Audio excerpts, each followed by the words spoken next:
The wine glass slipped from my trembling fingers before I could catch it, shattering across the polished marble floor of the Altezza Hotel's grand hallway. The crimson liquid splashed like fresh blood against the pristine white of my uniform skirt, the stain spreading rapidly through the cheap fabric. I dropped to my knees immediately, frantically gathering the broken shards with bare hands, my vision blurring with unshed tears. "I'm sorry. I'm so sorry," I whispered to no one in particular, my heart hammering against my ribs. It was my third week at the five-star hotel, and I couldn't afford another mistake, not with rent due in 3 days, and my bank account hovering dangerously close to zero. The hallway was mercifully empty, the high-paying guests either still enjoying their 7-course dinner in the ballroom or already retired to their luxury suites.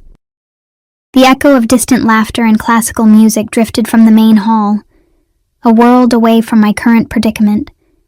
I wiped a strand of hair from my face, likely leaving a smear of wine on my cheek in the process. A sharp edge caught my finger, and I hissed as a thin line of blood welled up. Perfect. Another stain on the uniform I'd have to explain to Mrs. Winters, the floor manager who already watched me with narrowed, suspicious eyes. The sudden silence hit me first. The distant murmur of voices and string quartet that had been floating through the corridor abruptly ceased, replaced by a heavy stillness that prickled at the back of my neck. Then came the footsteps, measured, unhurried, the distinctive click of expensive leather against marble. I didn't look up. In the service industry, you learn quickly to make yourself invisible during moments of mishap. The less attention drawn, the better. I focused on gathering the larger glass fragments into the small towel I'd been carrying, praying whoever it was would simply walk past. They didn't. The footsteps stopped precisely at the edge of the spreading wine stain. My eyes traveled upward, taking in the impeccable black leather shoes, hand-polished to a mirror shine, then the precisely tailored black trousers with a crease so sharp it could cut glass. I swallowed hard, keeping my gaze lowered. "Look at me." The voice was quiet, barely above a whisper, yet it carried an unmistakable command that sent a shiver racing down my spine. Against my better judgment, I raised my eyes. He stood perfectly still, like a predator assessing its next move. Early 30s, perhaps, with features that belonged on a Renaissance painting rather than in this sterile hotel corridor. Dark hair swept back from a face, all sharp angles and shadows. Eyes so deeply brown they appeared black in the muted hallway lighting. But it wasn't his striking appearance that made my breath catch. It was the absolute stillness about him, the controlled power evident in every line of his posture. Behind him stood 2 men in suits, their expressions blank, eyes constantly scanning the hallway. One had his hand perpetually near the inside of his jacket. The 3 of them together emanated a palpable sense of danger that made the fine hairs on my arm stand on end. I'm sorry, sir." "I'll clean this up right away," I stammered, suddenly acutely aware of my kneeling position at his feet, the wine stains on my uniform, the cut on my finger leaving tiny droplets of blood on the marble. His gaze didn't waver, dissecting me with clinical precision. "You're hurt." It wasn't a question, but an observation, delivered with such detachment that I couldn't determine if he actually cared or was merely cataloging details. Before I could respond, he turned slightly toward one of the men behind him, not fully taking his eyes off me. Marco. The single name was enough. The broader of the 2 men stepped forward, producing a pristine handkerchief from his pocket and offering it to me. I hesitated before taking it, acutely aware that the small square of fabric probably cost more than my daily wage. "Thank you," I murmured, wrapping it around my bleeding finger. "Your name?" Again, not a question, but a demand from the man still watching me with unsettling intensity. "Eliza," I answered automatically. "Eliza Morgan." Something flickered in his expression. So brief I might have imagined it. Recognition? Interest? Impossible to tell. "Stand up, Eliza Morgan," I complied without thinking, some primitive part of my brain recognizing the futility of refusing. Even standing, I had to tilt my head back to meet his gaze. He was tall, his presence seeming to fill the entire corridor. "Do you know who I am?" he asked, voice still carrying that same quiet intensity that seemed far more threatening than any shout could be. I shook my head. though a creeping suspicion had begun forming. The Altezza's penthouse suites had been booked solid for the past week by a group that arrived in blacked-out SUVs, who ordered the most expensive items on the menu without glancing at prices, who made the hotel staff nervous in a way regular wealthy guests never did. I'd overheard whispers in the break room, Rossini family, Chicago territory, don't make eye contact. His lips curved slightly, not quite reaching a smile. Good. He turned to the second man, who hadn't moved a muscle. Bring her to my suite. My blood turned to ice. Sir, I'm working. I need to clean this up and return to the ballroom. That won't be necessary. His tone made it clear this wasn't a subject open for discussion. Your shift is over. As if summoned by his words, Mrs. Winters appeared at the end of the hallway, her perpetually disapproving expression now tinged with something like fear as she took in the scene. Me, the broken glass, the imposing man, and his two associates. Mr. Rossini, she said, her voice unnaturally high. I do apologize for this inconvenience. I'll have another server attend to your needs immediately. Rossini. The name confirmed my fears. Even I, with my limited knowledge of Chicago's underworld, recognized it. Dante Rossini. The whispers in the break room hadn't done him justice. That won't be necessary, Mrs. Winters, he replied smoothly. Miss Morgan will be assisting me with a private matter. Mrs. Winters looked between us, clearly calculating the risks. I silently pleaded with my eyes, but self-preservation won out. She gave a tight nod. Of course, Mr. Rossini. Eliza, you're relieved of your duties for tonight. And just like that, I was abandoned. My job security, my rent money, my safety, all sacrificed to appease the man everyone in the hotel clearly feared. Wait, I began desperately. I can't just... You can and you will, Rossini cut in, his voice still quiet but now edged with steel. Unless there's someone waiting for you. A boyfriend, perhaps? The question carried an undercurrent I couldn't quite decipher, but the subtle tensing of his jaw told me my answer mattered more than it should. No, I admitted, but... Then there's no problem. He gestured to the second man, who stepped forward to take my elbow. His grip was firm but not painful, making it clear resistance would be futile.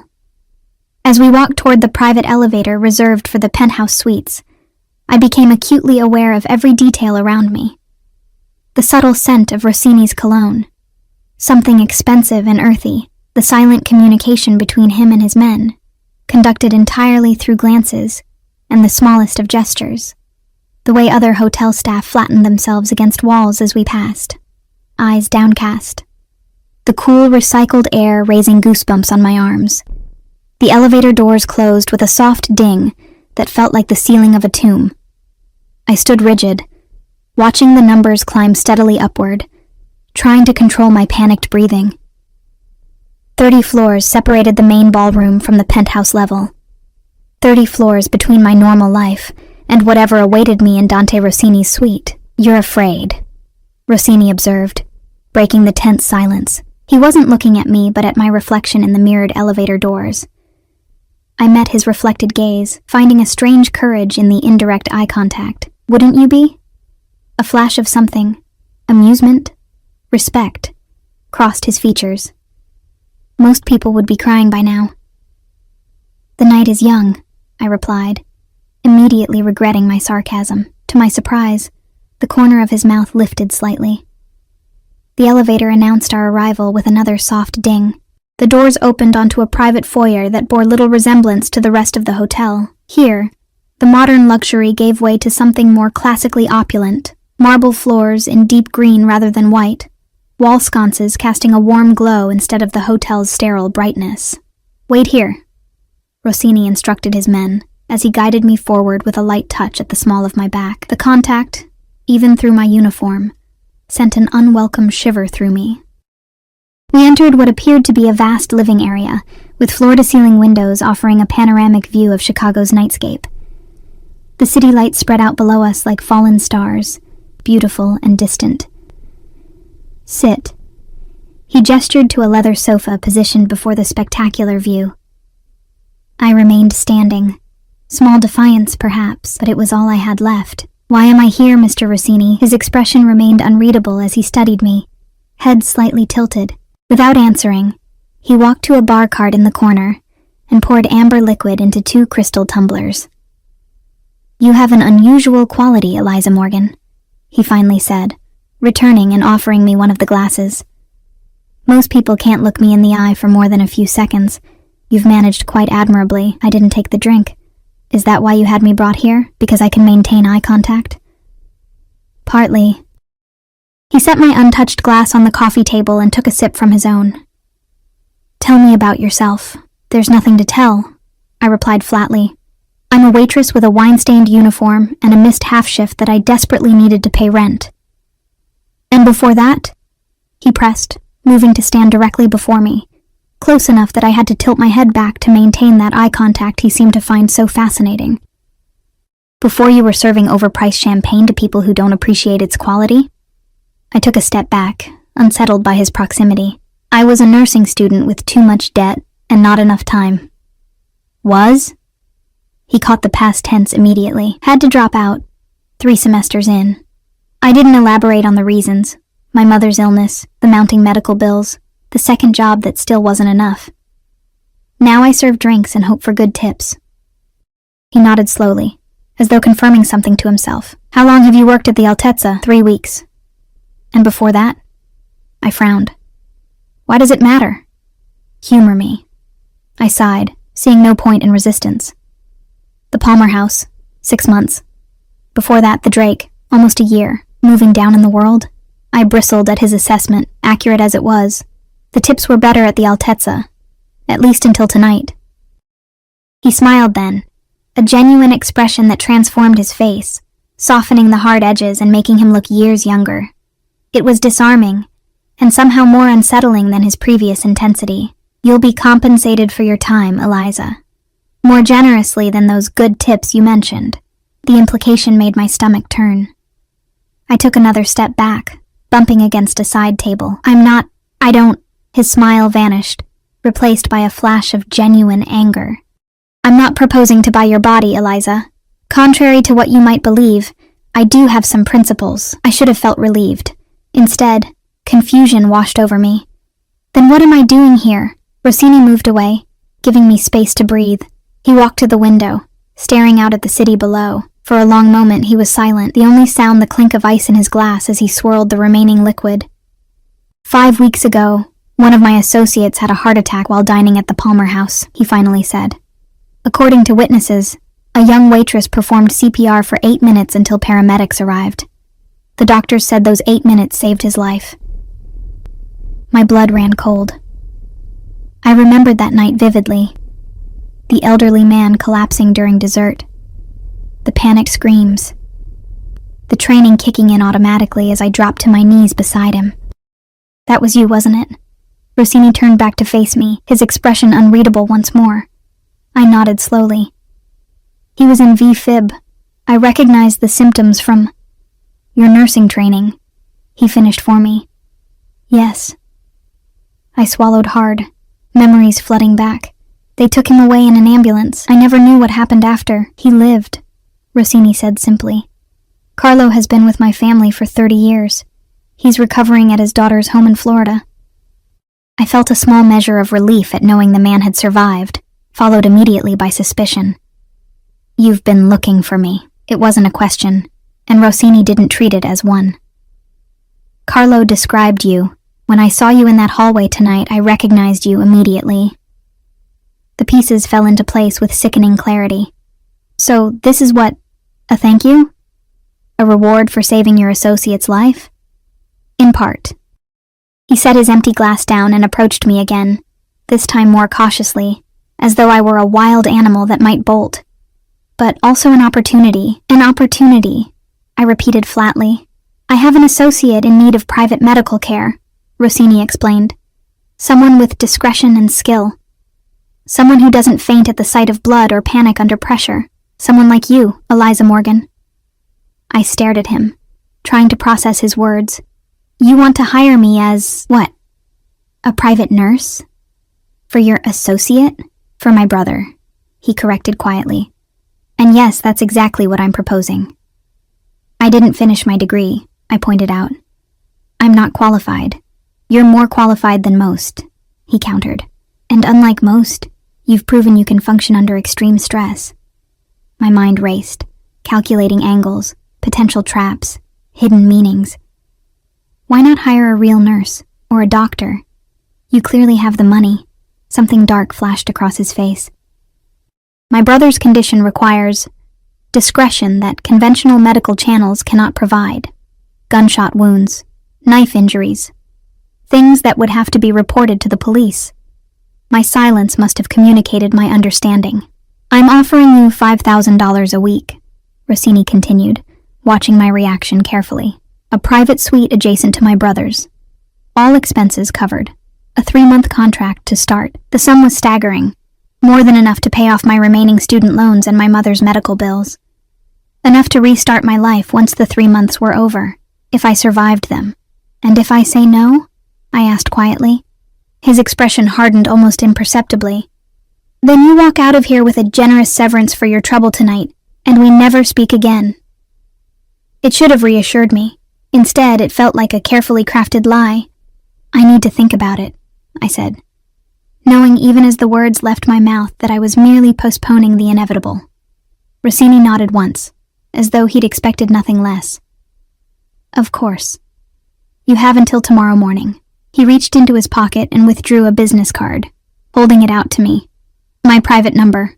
Call me with your decision by 10 a.m. I took the card, our fingers brushing momentarily. His were surprisingly warm. In the meantime, he continued, one of my men will drive you home. That's not necessary, I began, but he cut me off with a raised hand. It's late, and Chicago isn't kind to women traveling alone after midnight. This isn't negotiable, Eliza. The way he said my name, with a subtle emphasis on the second syllable, sent another involuntary shiver through me.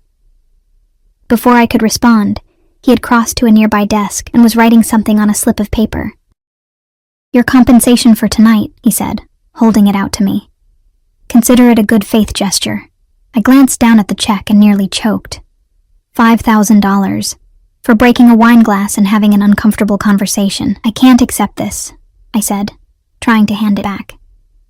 His eyes narrowed slightly. You can. You will. I opened my mouth to protest further, but something in his expression stopped me. This was a man unaccustomed to having his generosity, or anything else, rejected.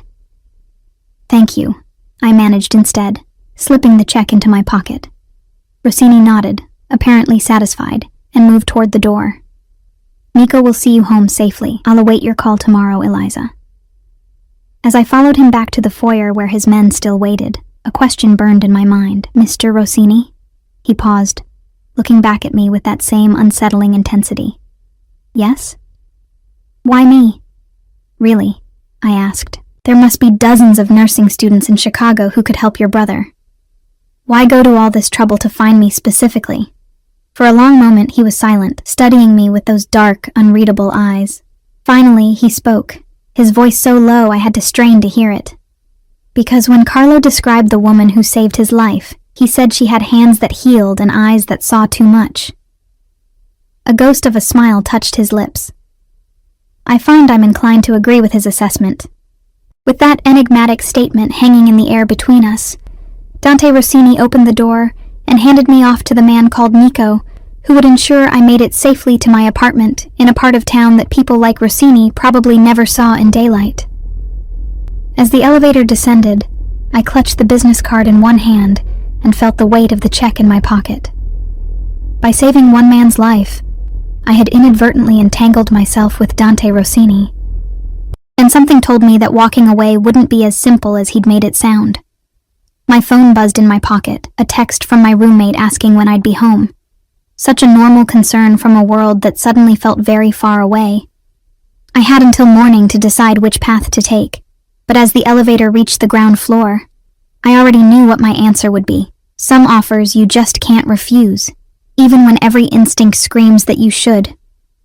The black SUV with tinted windows pulled up to my apartment building, looking absurdly out of place among the rusted sedans and budget compacts that lined my street. Nico, Rossini's silent companion, hadn't spoken more than 3 sentences during our 20-minute drive. His eyes constantly scanned the road, one hand never far from the inside of his jacket. "Wait," he said, the first word he'd uttered since we left the Altezza. He stepped out, surveyed the dimly lit street with practiced efficiency, then opened my door. "I'll walk you up." "That's really not," I began. But the look he gave me made it clear this wasn't a suggestion. Another non-negotiable courtesy from Dante Rossini. My building was a 3-story walk-up, the kind with perpetually flickering hallway lights and an elevator that had been temporarily out of service since before I moved in. The stairwell smelled of old cigarettes and someone's attempt to mask them with lemon-scented cleaner. I was acutely aware of how shabby it all must look to someone accustomed to the Altezza's penthouse. Outside my door, I fumbled for my keys. "Thank you for the ride," I said, hoping to dismiss him quickly, before my roommate started asking questions I couldn't answer. Nico nodded, but remained planted in place. "Mr. Rossini instructed me to ensure you get inside safely." I sighed and unlocked the door, pushing it open to reveal my small apartment. The living room lights were on, and I could hear the soft murmur of the television. My roommate Zoe was curled up on our second-hand couch, laptop balanced on her knees, her dark hair piled in a messy bun. She looked up, her expression morphing from casual interest to wide-eyed surprise when she saw Nico looming behind me. "Eliza? Everything okay?" she asked, her voice carefully neutral while her eyes conveyed a clear, "What the actual hell?" "Everything's fine," I assured her quickly. "Just work stuff. I'll explain later." Nico, apparently satisfied that I hadn't been murdered in the 5 seconds since unlocking my door, gave a curt nod. "Mr. Rossini expects your call by 10 a.m. With that, he turned and disappeared down the hallway, his footsteps surprisingly quiet for such a large man. I closed the door, leaning against it as the reality of the evening crashed over me like a wave. The wine glass, Rossini's unexpected offer, the check still burning a hole in my pocket. "Eliza." Zoe's voice cut through my thoughts. "Why was there a human tank escorting you home, and who is Mr. Rossini?" She set her laptop aside, giving me her full attention. "And why are you home so early? And what happened to your uniform?" I looked down at my stained skirt, having almost forgotten the incident that had started this bizarre chain of events. "It's complicated. I've got time." She patted the couch beside her. "And wine.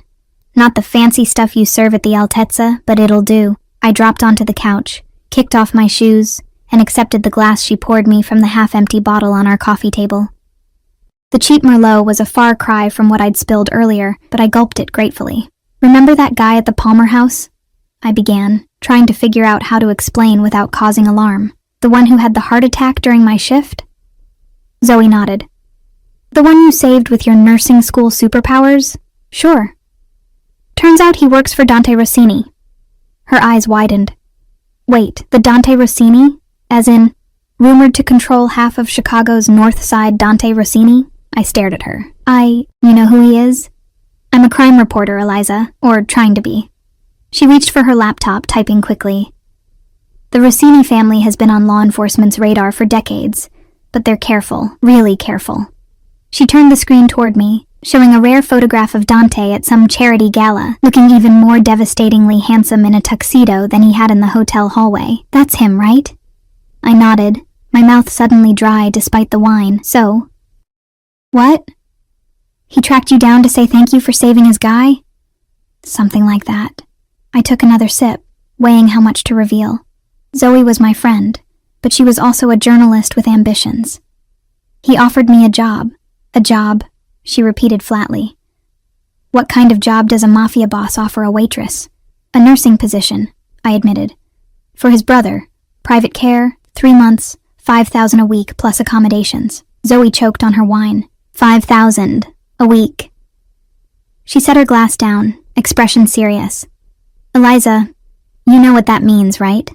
Whatever's wrong with his brother, it's not something they can take to a hospital." I figured as much. "And you're considering it," she said. It wasn't a question. I pulled the check from my pocket, smoothing it on the coffee table between us. Zoe's eyes widened as she took in the amount. He gave you this just for talking to him? For my time, I confirmed. A good faith gesture, he called it. Zoe leaned back, studying me. You're really thinking about saying yes, aren't you? Mom's medical bills aren't going away, I said quietly. The collection agencies call daily. 3 months with Rossini would clear everything, with enough left over to maybe finish my degree.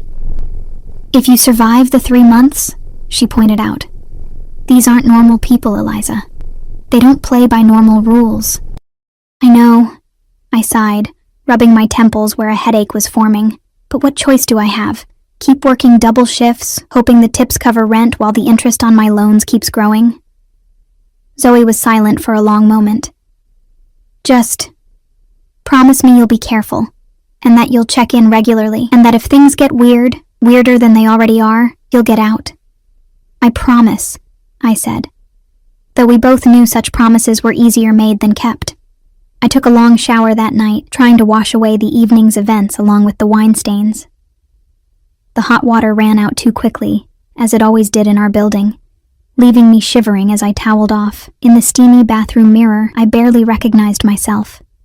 Pale face, dark circles under my eyes from too many consecutive shifts, hair hanging in damp strands around my shoulders. I looked exhausted, vulnerable. Is that what he saw? I wondered. Thinking of Rossini's intense gaze, is that why he chose me? Sleep eluded me that night. I tossed and turned, replaying every moment of my encounter with Dante Rossini, the way he'd looked at me, assessing, calculating, but with something else beneath the surface, the casual display of power in having me brought to his suite. The unexpected offer that felt too good to be true, because it almost certainly was. By dawn, I'd made up my mind. At 9:45 a.m., I dialed the number on the business card. He answered on the second ring. Rossini. It's Eliza Morgan, I said, surprised by the steadiness of my own voice. About your offer. You've decided. Not a question. Yes. I took a deep breath. I accept, with conditions. There was a pause, followed by what might have been a soft chuckle. Conditions. Interesting. Go on. First, I need details about your brother's condition before I start. I need to know what I'm dealing with. Fair enough. Second, I want weekends off. Or at least 1 day a week where I can leave and check in with my life. Another pause. Negotiable, depending on Antonio's condition. Third, I continued, finding courage in his willingness to listen. If at any point I feel uncomfortable or unsafe, I can leave. No questions asked. No. Consequences. This time the silence stretched longer. You think I would force you to stay against your will, Eliza? I think you're a man who's accustomed to getting what he wants, I replied honestly. He made a sound that might have been appreciation. Your conditions are accepted. A car will pick you up at noon. Pack for 3 months. Before I could respond, he added, And, Eliza? Thank you. The line went dead, leaving me staring at my phone, wondering if I'd just made the biggest mistake of my life, or the smartest decision possible under the circumstances. Zoe helped me pack, her face a mask of worried resignation. I still think this is crazy, she said, folding one of my few nice sweaters, but I get it. Just remember your promise. Daily texts, I recited. Weekly calls when possible, and the second things get dangerous, I'm out. She nodded, handing me the small brass knuckles she kept in her bedside drawer. Take these, and this. She added a small canister of pepper spray. Zoe, I don't think... Humor me, she insisted. It'll help me sleep at night. At precisely noon, a black SUV identical to the one from last night pulled up outside our building. This time, it was Marco who emerged, the same man who'd given me his handkerchief in the hallway. Miss Morgan? He greeted me politely, taking my single suitcase and small duffel bag. Mr. Rossini is looking forward to your arrival. I hugged Zoe tightly on the sidewalk. It's just 3 months, I whispered. I'll be fine. You'd better be, she replied fiercely, or I'll come after Rossini myself. Reporter ethics be damned. The ride was longer than I expected. We left the familiar streets of my neighborhood, passed through downtown, and continued north along Lakeshore Drive. The gleaming skyscrapers gave way to sprawling estates set back from the road, hidden behind security gates and manicured hedges. "Where exactly are we going?" I asked Marco, who'd been silent since we departed. "Mr. Rossini's family estate in North Shore," he replied. "About 40 minutes from the city." "Of course. Not just a penthouse at the Altezza, but an actual estate in one of Chicago's wealthiest suburbs." I stared out the window as we turned onto a private road that wound through dense trees, providing strategic glimpses of Lake Michigan between the branches. An ornate iron gate blocked our path, monitored by security cameras and flanked by stone walls that extended in both directions as far as I could see. Marco rolled down his window, pressed his thumb to a biometric scanner, and spoke briefly into an intercom. The gate swung open silently. The driveway curved through meticulously landscaped grounds for nearly a quarter mile before the house came into view. House felt inadequate to describe the structure before us, a massive stone mansion that looked like it had been transplanted directly from the Italian countryside. 3 stories of pale limestone with a red tile roof, symmetrical wings extending from a central entrance, all surrounded by gardens that must have required an army of groundskeepers to maintain. "This is where Dante Rossini lives?" I asked, unable to keep the awe from my voice. "This is the family home," Marco corrected. "Mr. Rossini divides his time between here and his city residences." Residences. Plural. Of course. We pulled up to the front entrance, where stone steps led to massive double doors. Marco handed my bags to a uniformed staff member, who appeared as if summoned, then gestured for me to follow him inside. The interior was just as impressive as the exterior: soaring ceilings, marble floors, artwork that belonged in museums rather than a private residence. Everything spoke of old money and refined taste, not the gaudy display of wealth I might have expected from someone in Rossini's position. Marco led me through a series of corridors, each more elegantly appointed than the last, until we reached what appeared to be a private wing of the mansion.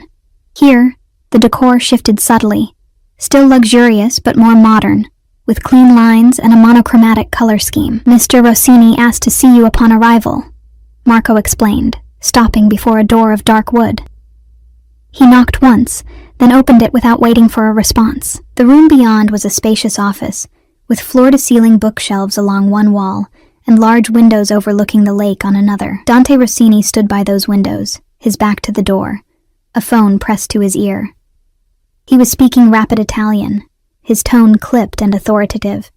Sensing our presence, he turned, his dark eyes finding mine immediately. He held up one finger in a universal one-moment gesture, then concluded his call with a few terse sentences. "Eliza," he said as he slipped the phone into his pocket. "Welcome." He looked different here, in his own domain, still impeccably dressed in tailored trousers and a crisp white shirt, sleeves rolled to reveal strong forearms, but somehow more relaxed, almost approachable, if not for the undercurrent of power that still emanated from him. "Your home is beautiful," I said, for lack of anything more substantive. "It's been in my family for 3 generations," he replied, crossing the room to stand before me. "My grandfather bought the property when he first came to America, built the house to remind him of Tuscany." There was pride in his voice, but something else too, a weight of expectation perhaps, or the burden of legacy. Before I could analyze it further, he gestured to a seating area near a fireplace. "Please sit. We should discuss my brother's condition before you meet him." I perched on the edge of an armchair, while Rossini took the seat opposite me. Marco had disappeared silently, closing the door behind him. "Antonio was injured 5 weeks ago," Rossini began without preamble. "Gunshot wound to the abdomen. The bullet perforated his small intestine and nicked his liver. My nursing training kicked in automatically. He should be in a hospital, Mr. Rossini. That kind of injury." "He was," he cut me off. "For 3 weeks. The immediate damage has been repaired surgically. What he needs now is recovery care, physical therapy, and monitoring for complications." "And you can't hire a regular home health nurse because—" His jaw tightened. "Because the shooting was the culmination of a series of events that have made my family visible to certain law enforcement agencies. Antonio's hospital stay was already a risk. Having strangers in and out of our home would be unwise. Translation: the police are watching, and whatever happened to Antonio was probably illegal. I see, I said carefully. What exactly would my responsibilities entail? Changing surgical dressings, monitoring his condition, administering prescribed medications, assisting with physical therapy exercises, basically, ensuring he recovers fully and doesn't develop complications. It sounded straightforward enough, standard post-operative care that I'd been trained for, even if I hadn't completed my degree. And the reason for the 3-month time frame? Antonio's doctor estimates full recovery will take approximately 12 weeks, Rossini explained. After that, he should be able to manage with minimal assistance. I nodded slowly, processing this information. It was both better and worse than I'd feared. No active gunshot wounds to treat, but clear confirmation that I was entering a dangerous world where violence was commonplace enough to have contingency plans. One last question, I said, meeting his gaze directly. Why me, really? You could have found a fully qualified nurse willing to be discreet for the money you're offering. Rossini studied me for a long moment, his expression unreadable. Then he rose and walked to his desk, returning with a folder that he handed to me. Inside were photographs, surveillance images of me leaving my apartment building, entering the Altezza Hotel, sitting in a coffee shop with Zoe. There were copies of my nursing school transcripts, my mother's medical records, even a list of my outstanding student loans and their amounts. Cold dread washed over me. You've been investigating me. I investigate everyone who comes into my orbit, he replied unapologetically, especially someone I'm trusting with my brother's care. I flipped through the pages, increasingly disturbed by the thoroughness of the dossier. He knew everything about me, where I'd lived, where I'd worked, my financial situation, even my mother's cancer diagnosis and treatment history. This is...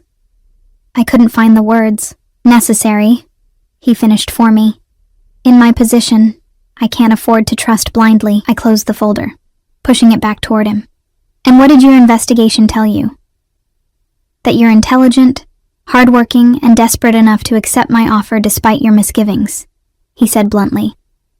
That you have a moral compass that led you to save Carlo's life without hesitation. That you're capable under pressure, and perhaps most importantly, that you have no connections to any of my enemies or to law enforcement. The clinical assessment made me sound like a particularly suitable appliance he was considering purchasing. I should have been offended, but his honesty was oddly refreshing after a lifetime of people's hidden agendas. Well, I said finally, at least we understand each other. A ghost of a smile touched his lips. Do we? Before I could respond, a knock at the door interrupted us. Marco appeared again, his expression grave.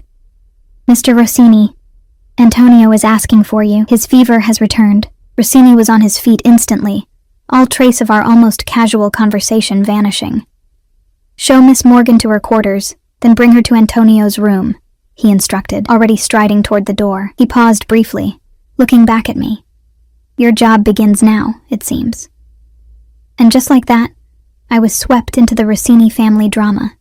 My suitcases still unpacked, my doubts still unresolved. As Marco led me through the labyrinthine corridors to what would be my home for the next 3 months, I tried to ignore the voice in my head, warning me that I'd just crossed a threshold from which there might be no easy return. My room, quarters, seemed too cold a word for the luxurious suite Marco showed me into, was bigger than my entire apartment.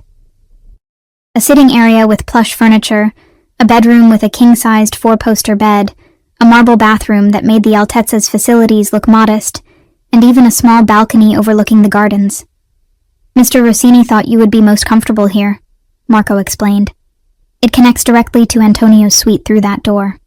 He indicated a door in the far wall. For ease of access during your duties, he gave me exactly 2 minutes to wash my hands and compose myself before escorting me to meet my patient. As we approached another door at the end of the hallway, I squared my shoulders and took a deep breath. Whatever awaited me on the other side, I was now committed to seeing it through. For better or worse, I had entered Dante Rossini's world, and I suspected leaving it wouldn't be nearly as simple as he'd promised. Antonio Rossini's suite made mine look modest by comparison. Twice the size, with a wall of windows overlooking Lake Michigan, it had been converted into something between a luxury apartment and a hospital room. Medical equipment stood discreetly alongside antique furniture, creating an incongruous blend of clinical necessity and opulence. Dante stood by the massive bed where a figure lay beneath fine sheets. Even from the doorway, I could see the resemblance between the brothers, the same dark hair, the same strong profile, but where Dante exuded controlled power, Antonio looked diminished, his features sharpened by pain and fever. "Antonio," Dante said, his voice gentler than I'd heard it before. "This is Eliza Morgan, the nurse I told you about." Antonio's eyes fluttered open, the same deep brown as his brother's, but clouded with discomfort. He regarded me with a mixture of suspicion and relief. "You don't look like a nurse," he said, his voice raspy. I approached the bed, automatically assessing his condition with practiced eyes. Pale skin with an unhealthy sheen of sweat. Rapid, shallow breathing, the slight grimace that suggested he was trying to hide significant pain. "I get that a lot," I replied, keeping my tone professional but warm. "Mr. Rossini, I need to check your temperature and vital signs. Is that all right?" He gave a weak nod, then glanced at his brother. "Dante, give us some privacy." A flash of something, concern, annoyance, crossed Dante's face, but he nodded. "I'll be in my office if you need anything." The statement seemed addressed to both of us, but his eyes lingered on me, carrying an unspoken warning. Don't fail at this. Once Dante had left, closing the door behind him, I moved efficiently around the room, locating the medical supplies I would need. A digital thermometer on the bedside table. A blood pressure cuff and stethoscope arranged neatly on a nearby cart. Everything state-of-the-art and pristine. 102.8, I read from the thermometer after checking Antonio's temperature. "How long have you had the fever?" "It comes and goes," he said, watching me warily as I wrapped the blood pressure cuff around his arm. "Worse since last night." I frowned, noting the elevated blood pressure and rapid pulse. "I need to check your surgical site. When was the last time your dressing was changed?" "This morning. One of Dante's men does it. Marco. He was a medic in the army." That explained Marco's clinical efficiency. I gently pulled back the covers and lifted Antonio's silk pajama top to reveal a large bandage on his abdomen. Carefully peeling back the edge, I immediately noticed the angry redness around the healing incision, the slight but unmistakable swelling. "This is infected," I said, keeping my voice calm despite the concern rising within me. "Has your doctor seen this?" Antonio's laugh was bitter. "My doctor comes when Dante calls him. And Dante hasn't called him because I told him I was fine." I raised an eyebrow. "Well, you're not fine. You need antibiotics, stronger ones than whatever you're currently taking, by the look of this." I searched through the medications arranged on a nearby table, quickly identifying the prescribed antibiotics. The dosage was inadequate for the infection I was seeing. "I need to speak with your brother," I said, replacing the bandage. "And you need to start on stronger antibiotics immediately. He'll be impossible to live with if he thinks he was right," Antonio muttered. Despite his obvious discomfort, there was something boyish about his complaint, reminding me that despite being involved in his family's dangerous business, he was still a younger brother, chafing under an older sibling's authority. "I'll handle Dante," I assured him, surprising myself with the confidence in my voice. "You focus on getting better." I found Dante exactly where he said he'd be, in his office, phone pressed to his ear again. He looked up when I entered, quickly concluding his call. "How is he?" No preamble, just direct concern. "The surgical site is infected," I said, matching his directness. "He needs stronger antibiotics, and he should probably be seen by a doctor." Dante's expression tightened. "How serious?" "Not life-threatening yet, but it could become so if left untreated. The infection could spread to his bloodstream and cause sepsis." He nodded once, already reaching for his phone. "I'll call Dr. Kiernan. Your brother mentioned that you have someone who changes his dressings. Marco?" "Yes, he has some medical training." "I'd like to handle all of Antonio's care myself from now on," I said firmly, "including wound care. Consistency is important." Dante studied me for a moment, then nodded. "Of course. You're in charge of his medical care now. Whatever you need, just ask." I need a complete list of his medications, copies of his surgical reports, and any post-discharge instructions, I said, and a direct line to this Dr. Kiernan. If Dante was surprised by my assertiveness, he didn't show it. Instead, he opened a drawer and withdrew a thick folder. Everything is in here. Dr. Kiernan will be here within the hour. Is there anything else my brother needs immediately? I thought for a moment. Fever reducers. Something light to eat when he feels up to it. And he should be drinking more fluids than he probably has been. I'll have the kitchen prepare something suitable, Dante said, and Marco will show you where everything else is kept. The next few hours passed in a blur of activity. Dr. Kiernan arrived, a silver-haired man with a perpetually worried expression, who seemed both competent and understandably nervous about treating a Rossini.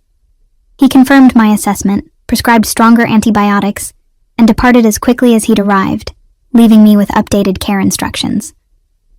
By evening, I'd established a medication schedule, changed Antonio's dressings properly, and coaxed him into drinking several glasses of water and eating some broth. His fever had dropped slightly, though he still looked uncomfortable. "You're good at this," he observed as I adjusted his pillows. "Better than Marco." I smiled.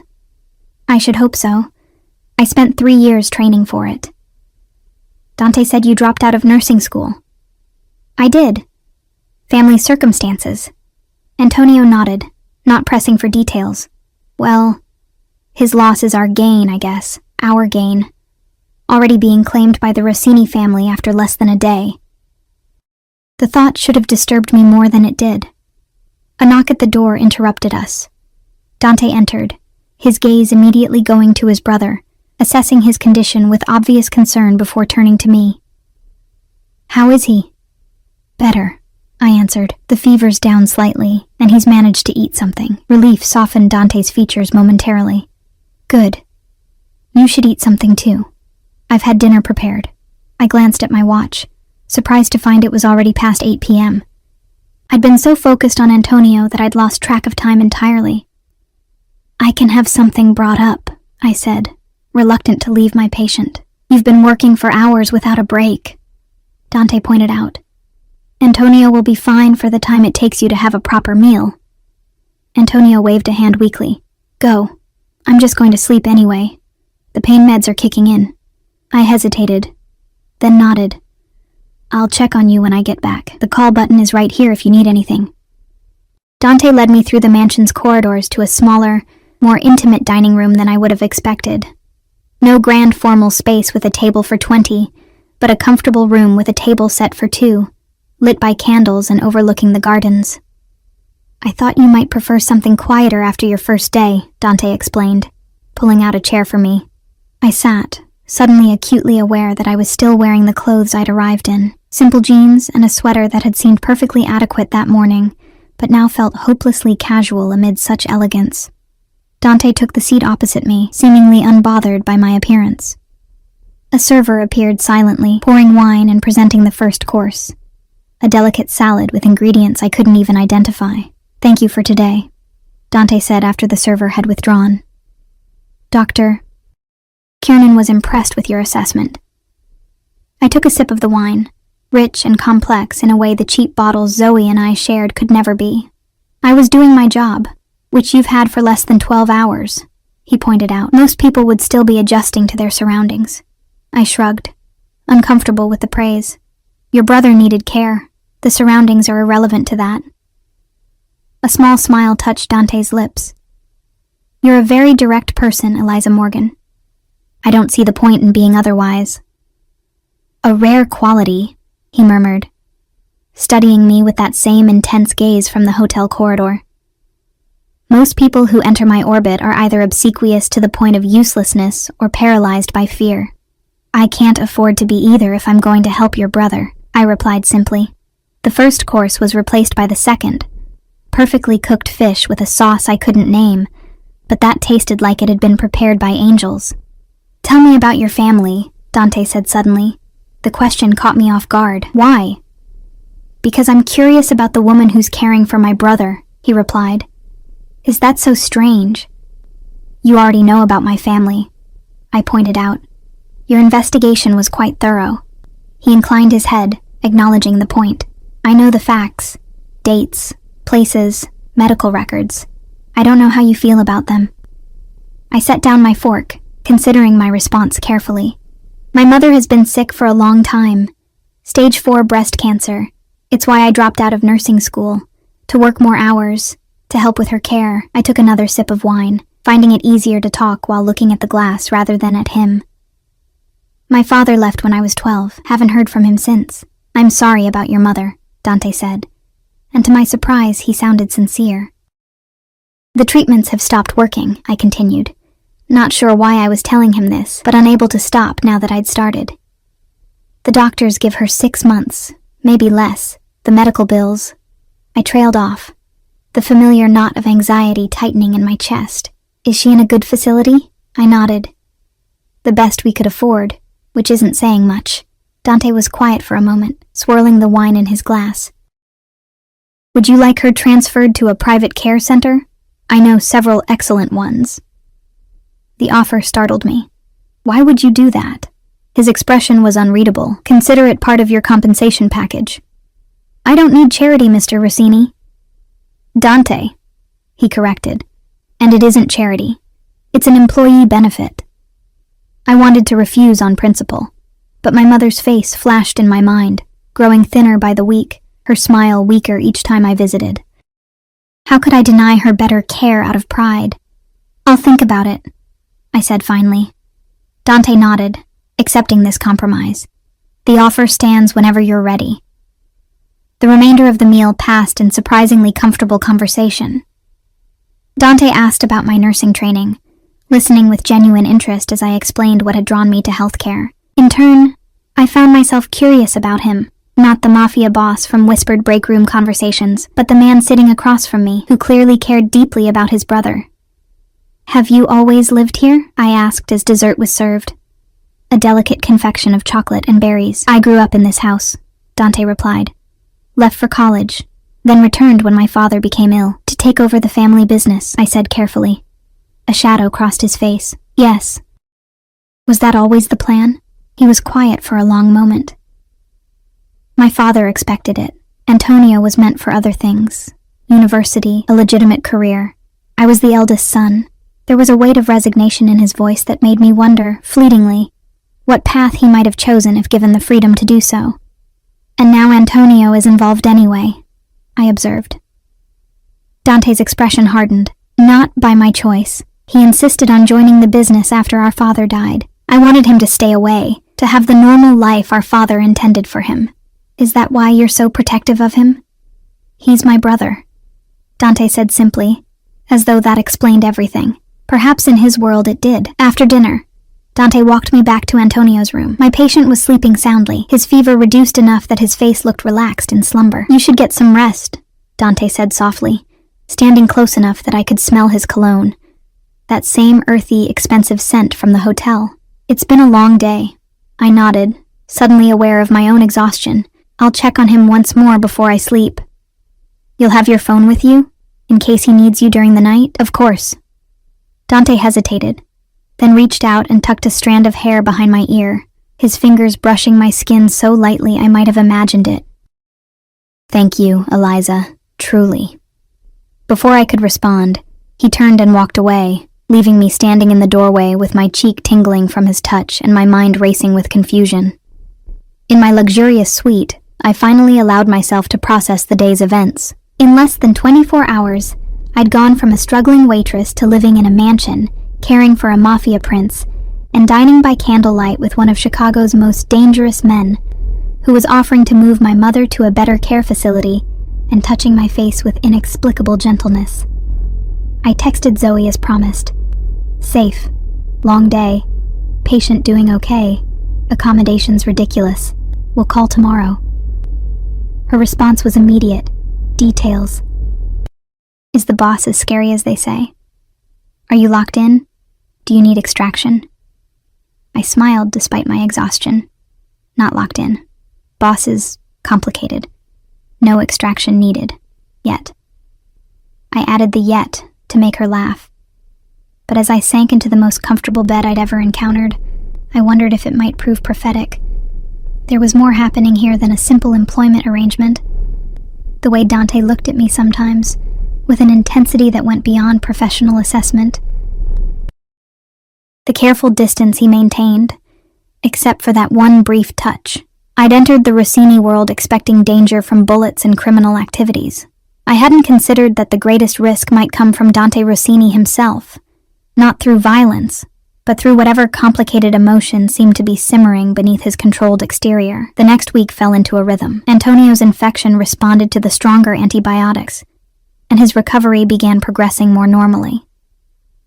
I spent most of my days in his suite, changing dressings, administering medications, and helping with the gentle exercises Dr. Kiernan had prescribed to prevent muscle atrophy. To my surprise, I found I actually liked Antonio. Beneath the tough exterior was a thoughtful young man who read voraciously. His bedside table was always stacked with books ranging from classical literature to modern thrillers, and who possessed a wry sense of humor even when in pain. "So," he said one afternoon as I checked his incision, which was finally showing signs of proper healing, "how did my brother convince you to take this job? He can be very persuasive when he wants something." I kept my expression neutral. "He made a generous offer. I needed the money." Antonio studied me with eyes too perceptive for comfort. "That's part of it. But Dante could have hired a dozen qualified nurses willing to be discreet. He wanted you specifically." I secured the fresh bandage, avoiding his gaze. "Because I helped Carlo, maybe."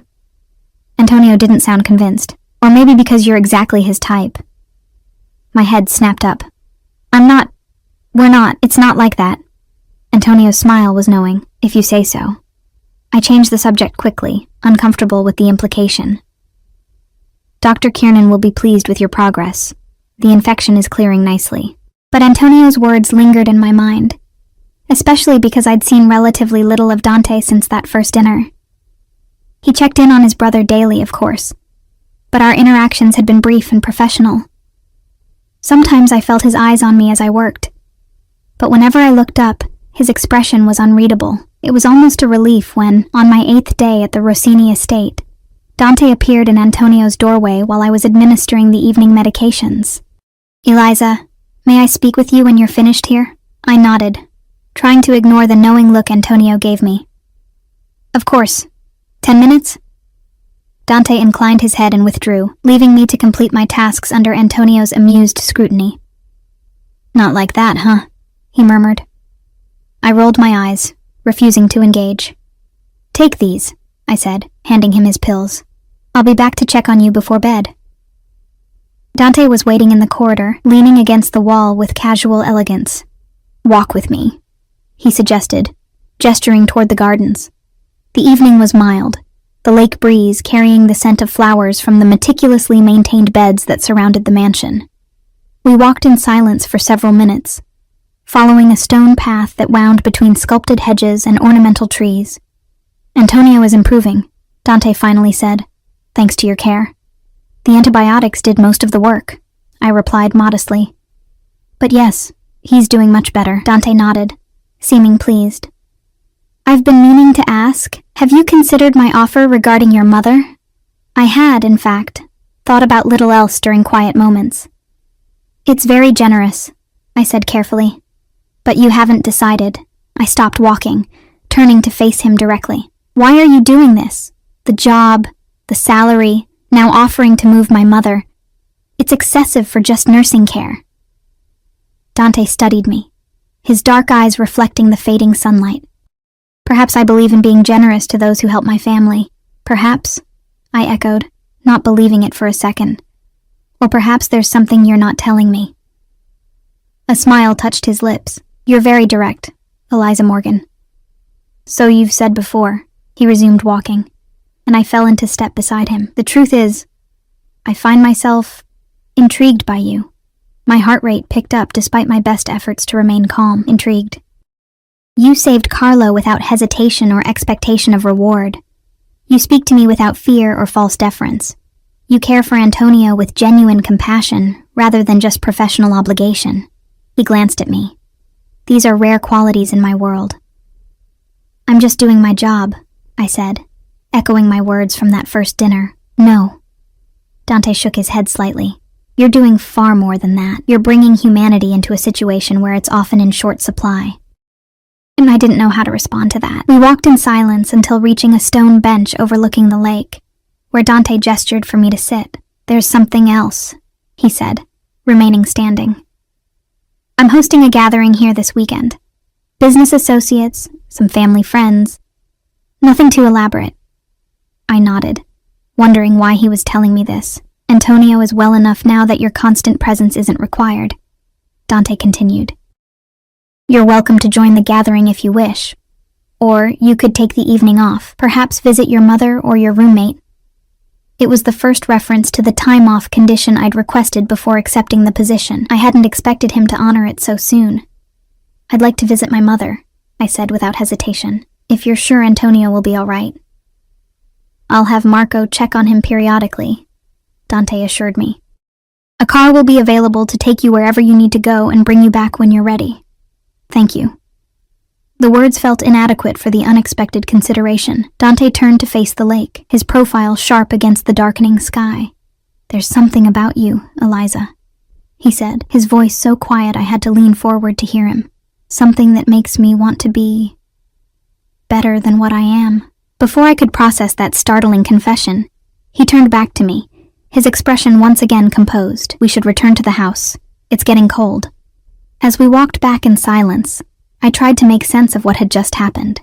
Dante Rossini, feared Mafia boss, was offering me time off, transportation to visit my mother, and confessing that I somehow inspired him to be better. It was disorienting, especially coupled with Antonio's earlier insinuations. I told myself it was nothing, that Dante was simply a complex man capable of both ruthless business dealings and unexpected kindness, that his interest in me was merely the novelty of having someone in his household who treated him like a person rather than a threat or an opportunity. But as we reached the house and he held the door open for me, his hand briefly touching the small of my back as I passed, I couldn't ignore the warmth that spread through me at the contact. Nor could I deny the strange sense of connection forming between us, tentative and undefined, but undeniably present. "Good night, Eliza," he said softly, as we reached the corridor leading to Antonio's wing. "Good night, Dante," I replied, using his first name deliberately, testing how it felt on my tongue. His eyes darkened at the sound, and for a breathless moment, I thought he might say or do something more. Instead, he simply nodded and turned away, leaving me to wonder if I'd imagined the tension crackling between us. As I checked on Antonio one last time before retiring to my suite, I reminded myself of Zoe's warnings and my own misgivings. Getting emotionally involved with Dante Rossini would be beyond foolish. It would be potentially dangerous. He lived in a world of violence and power struggles that I could scarcely comprehend.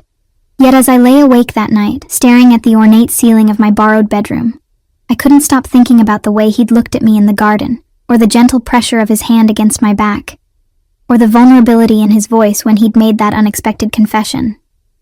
3 months suddenly seemed both too long and not nearly enough time to spend in the orbit of such a complicated man. And despite all my rational objections, I found myself looking forward to tomorrow, when I would inevitably see him again. Saturday morning arrived with perfect clarity and sunshine, as though the weather itself had been arranged to Dante's specifications. I packed a small overnight bag, planning to spend the day with my mother and the evening with Zoe, before returning to the estate on Sunday. Antonio seemed genuinely pleased when I told him about my plans. "Good," he said, setting aside the book he'd been reading. "You deserve a break from babysitting me." "It's hardly babysitting," I protested, checking his incision one last time before leaving. "And Marco will be checking on you throughout the day." Antonio made a dismissive gesture. "Marco's bedside manner makes drill sergeants seem cuddly, but I'll survive until tomorrow." He gave me a pointed look. "Besides, it'll give Dante something to focus on besides this gathering he's dreading." "Dreading?" I raised an eyebrow. It was my understanding he organized it. "Organized, yes. Wants to host? No." Antonio adjusted his position, wincing slightly. "These business gatherings are necessary evils, especially now with things being complicated." I'd gathered from snippets of overheard conversations and Antonio's occasional comments that the Rossini family was navigating some sort of territorial dispute with a rival organization. Antonio's shooting had apparently been part of this conflict, though no one had shared the specifics with me. For my own protection, I assumed. Well, I'm sure it will be fine, I said, repacking my medical bag. Try to rest while I'm gone, and don't let Marco bully you into overdoing the exercises. Antonio grinned. Yes, Nurse Morgan.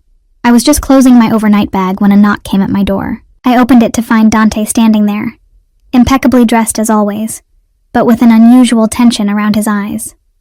Your car is ready, he said, then gestured to a small box in his hand. But first, I have something for you. I stepped back to let him enter, curious despite myself. You didn't need to. I wanted to, he interrupted, handing me the box. Open it. Inside was a sleek smartphone, newer and more expensive than anything I could have afforded. I don't understand. It's secure, Dante explained. Encrypted. My number and Marco's are programmed in, along with a direct line to Dr. Kiernan. His expression grew serious. If you need anything at all, while you're away, you call me, immediately. I turned the phone over in my hands, touched by the gesture even as I recognized the subtle way he was maintaining connection and control. Even during my time off, thank you, I said, though I hope I won't need to use it, as do I. He hesitated, then added, I've also taken the liberty of arranging something at your mother's care facility. Nothing intrusive, just an improvement in her comfort. My head snapped up. What did you do? Nothing that would draw attention, he assured me. A private room, some additional care hours, better food options. He held up a hand when I started to protest. No paperwork in your name or mine. Nothing traceable or suspicious. I wasn't sure whether to be grateful or alarmed by his intervention. You didn't need to do that. I know. His eyes held mine. But your mother's comfort matters to you, and you matter too. He paused, seeming to reconsider his words. Your well-being matters to Antonio's recovery. I didn't believe that explanation for a second, but I nodded, accepting the gift for what it was. Thank you. Dante glanced at his watch. The driver will take you wherever you need to go today and bring you back tomorrow whenever you're ready. His name is Vincent. He's reliable and discreet. The emphasis on discreet wasn't lost on me. Whatever Dante had arranged for my mother, he wanted it kept quiet, not just from authorities, but perhaps from his own associates as well. I'll see you tomorrow then, I said, slipping the new phone into my purse. He nodded, but made no move to leave. Instead, he stepped closer, close enough that I could smell his cologne and see the tiny flecks of gold in his dark irises. Eliza. The way he said my name made my breath catch. Yes? Be careful. His voice was low, intense. The world outside these walls is less secure than I would like it to be at the moment. Before I could ask what he meant, he reached out and tucked a strand of hair behind my ear, that same gesture from our first evening. But this time his fingers lingered against my cheek for a heartbeat longer. Then he was gone, leaving me with flushed cheeks and a racing pulse. Vincent was waiting by a black sedan at the front entrance, not one of the imposing SUVs I'd come to associate with Rossini's operation, but something more understated while still unmistakably expensive. He was older than Marco and Nico, with salt and pepper hair and the watchful eyes of someone who had seen too much in his lifetime.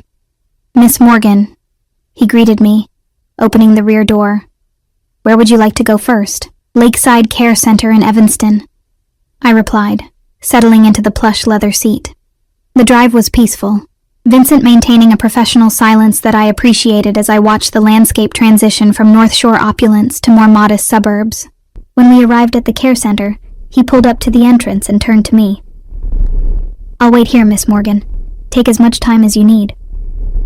The receptionist greeted me by name as I entered, her smile warmer than I remembered from previous visits. Your mother has been moved to the East Wing, she informed me cheerfully. Room 214. It's a lovely space, one of our premium singles. I thanked her, navigating the familiar corridors with growing curiosity about exactly what Dante had arranged. The answer became apparent as soon as I reached room 214. The standard issue shared room my mother had occupied for the past year had been replaced by a spacious private suite with large windows overlooking a garden, new furniture, and a level of comfort that would have been far beyond our means. My mother was sitting in a comfortable armchair by the window, looking more relaxed than I'd seen her in months. She brightened when she saw me. "Eliza, there you are. Did you know about all this?" She gestured around the room with a frail hand. "They moved me yesterday. Said there was an anonymous benefactor who'd arranged it. I thought perhaps you—" "A friend helped arrange it," I said carefully, hugging her and noting with concern how thin she felt in my arms. "How are you feeling?" "Better, actually. They've adjusted my pain medication and it's making a world of difference." She studied my face with the penetrating gaze that illness hadn't diminished. "You look different." "Different how?" "I'm not sure. More rested, perhaps? Your new job must be treating you well." I smiled, settling into the chair beside hers. "It's interesting. Challenging in a good way." "Tell me everything," she insisted, and I spent the next hour sharing carefully edited versions of my time at the Rossini estate, omitting any mention of Mafia connections or gunshot wounds, instead focusing on the nursing aspects and the beautiful grounds. "And your employer?" she asked shrewdly. "What's he like?" I felt a flush creeping up my neck. "He's complex, intimidating at first, but surprisingly considerate in his way." She smiled knowingly. "Handsome, too, I'm guessing from that blush." "Mom," I protested, but couldn't deny it. "Yes, he's attractive, but it's not like that." "If you say so, dear." Her tone made it clear she didn't believe me for a second. We spent the rest of the day together, sharing lunch in her new room. The food quality had indeed improved dramatically. And taking a slow walk in the garden when she felt strong enough, I noticed other small changes too. More attentive staff, a new television, fresh flowers on her bedside table. Dante had been thorough in his improvements. When it was time to leave, I hugged her tightly, fighting back tears as I always did. Each goodbye carried the weight of knowing our time together was limited and shrinking rapidly. "I love you, Mom." "I love you too, sweetheart." She cupped my face in her cool hands. "And Eliza, whoever this friend is who arranged all this, they clearly care about you a great deal. Don't be afraid of that." I swallowed hard. "It's complicated. Life usually is," she smiled. "That doesn't mean it's not worth embracing."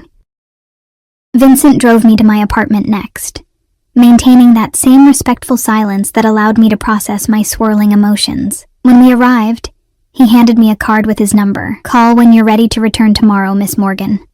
Day or night." Zoe nearly tackled me when I walked through the door, pulling me into a fierce hug before holding me at arm's length to inspect me. "Well, you're not bruised, kidnapped, or brainwashed," she declared. "That's a good start." I laughed, dropping my overnight bag on the couch. "I told you I was fine." "You said the boss was complicated," she countered. "Coming from you, that could mean anything from slightly moody to psychopath with good table manners."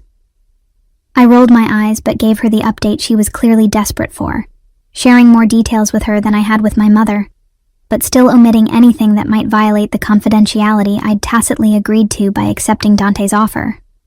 "So, let me get this straight," Zoe said when I'd finished, opening a bottle of wine and pouring us each a glass. "You're living in a mansion, caring for a recovering Mafia prince, and the big bad boss is giving you meaningful looks, touching your hair, and upgrading your mom's care without being asked." Put that way, it sounded ridiculous.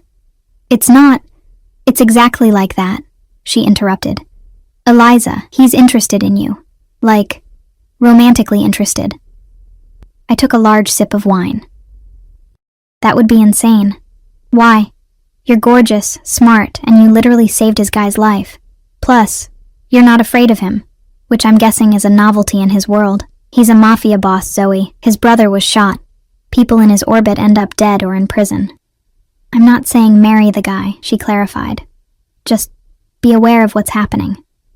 Knowledge is power, especially in a situation like this." I couldn't argue with that logic. And if I was honest with myself, the possibility that Dante's interest might be more than professional both terrified and thrilled me in ways I wasn't ready to examine too closely. We spent the evening catching up, ordering takeout, and watching bad reality TV like we used to before my life took its bizarre turn.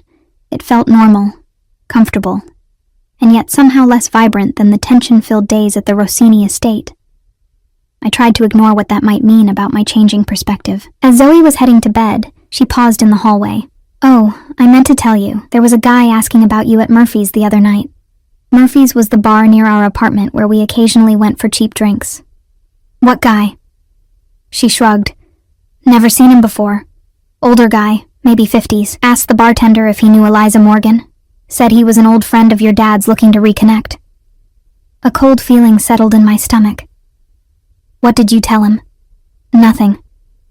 "I overheard him asking Mike. Mike said he didn't know you." She frowned at my expression. "Is it a problem?" "Probably nothing," I said, trying to sound casual. Just weird timing. But as I settled into my old bed, so much less comfortable than the one I'd been sleeping in for the past week, I couldn't shake a sense of unease. My father had been out of my life for 15 years, and I'd never known any of his friends. And the timing, just as I'd entered Dante Rossini's orbit, felt too coincidental to ignore. I pulled out the secure phone Dante had given me, staring at it for a long moment before setting it aside. It was nothing, probably. Just a coincidence. Not worth bothering Dante about during his business gathering. Sleep came fitfully, punctuated by strange dreams where faceless men followed me through hospital corridors while Dante watched from a distance, unable or unwilling to help. I woke to the sound of my regular phone buzzing with a text from Zoe. Gone for morning shift at the paper. Coffee and pot. Dinner later before you go back to Mafia Mansion? I smiled at her nickname for the estate and texted back an affirmative, then stretched and considered my plans for the day. I wanted to visit my mother again, maybe bring her some books from the small collection I kept in my bedroom. As I moved around the apartment, gathering things for a shower, I became aware of a strange silence outside. Sunday mornings in our neighborhood were usually punctuated by the sounds of children playing in the courtyard, cars starting, people heading to brunches or churches. Today, nothing. I peered through the blinds to the street below and froze. Vincent's black sedan was still parked across the street, but beside it now was an SUV I recognized as belonging to the Rossini security detail.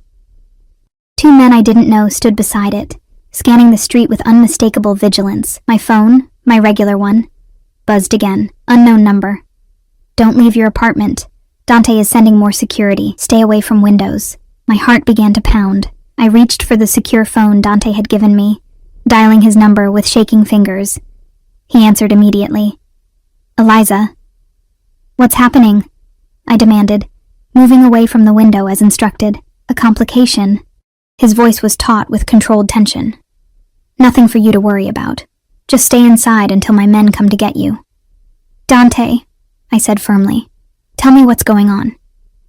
There was a pause, then a short sigh. "One of our rivals has taken an interest in my recent activities, including my hiring of a private nurse." His voice hardened. "Someone's been asking questions about you." The man at Murphy's. Older man, 50s? Claiming to be a friend of my father's? Dante's silence was answer enough. "He was at a bar near my apartment, asking about me," I explained. "Zoe mentioned it last night, but I didn't think..." "Why didn't you call me immediately?" The question wasn't accusatory, but I could hear the tension behind it. "I didn't want to bother you during your business gathering," I admitted.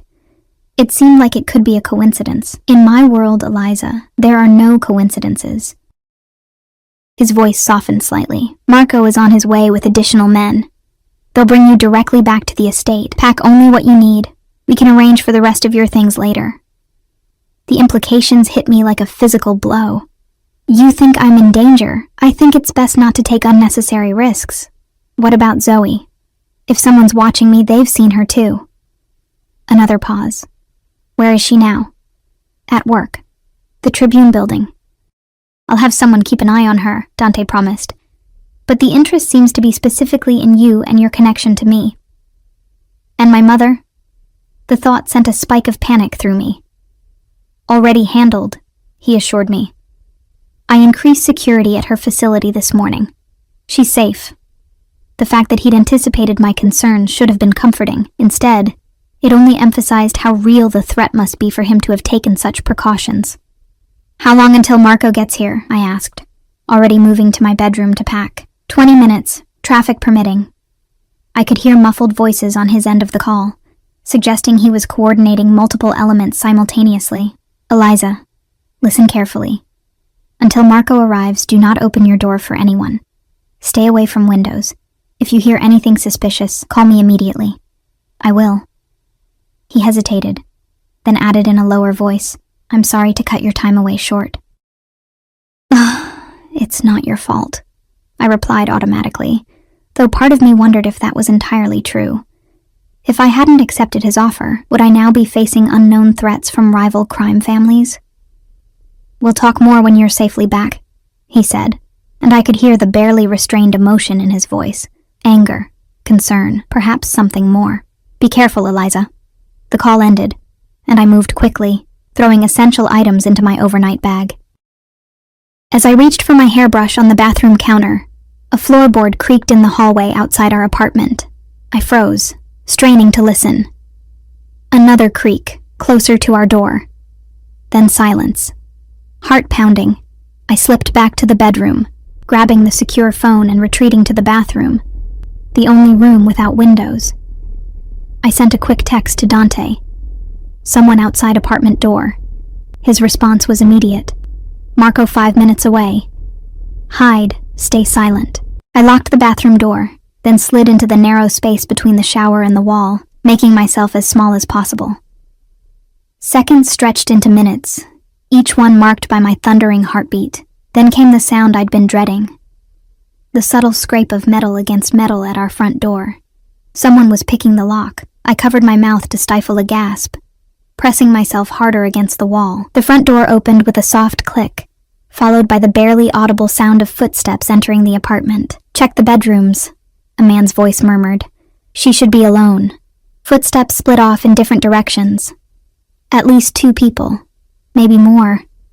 I heard them moving through the apartment, opening doors, checking closets.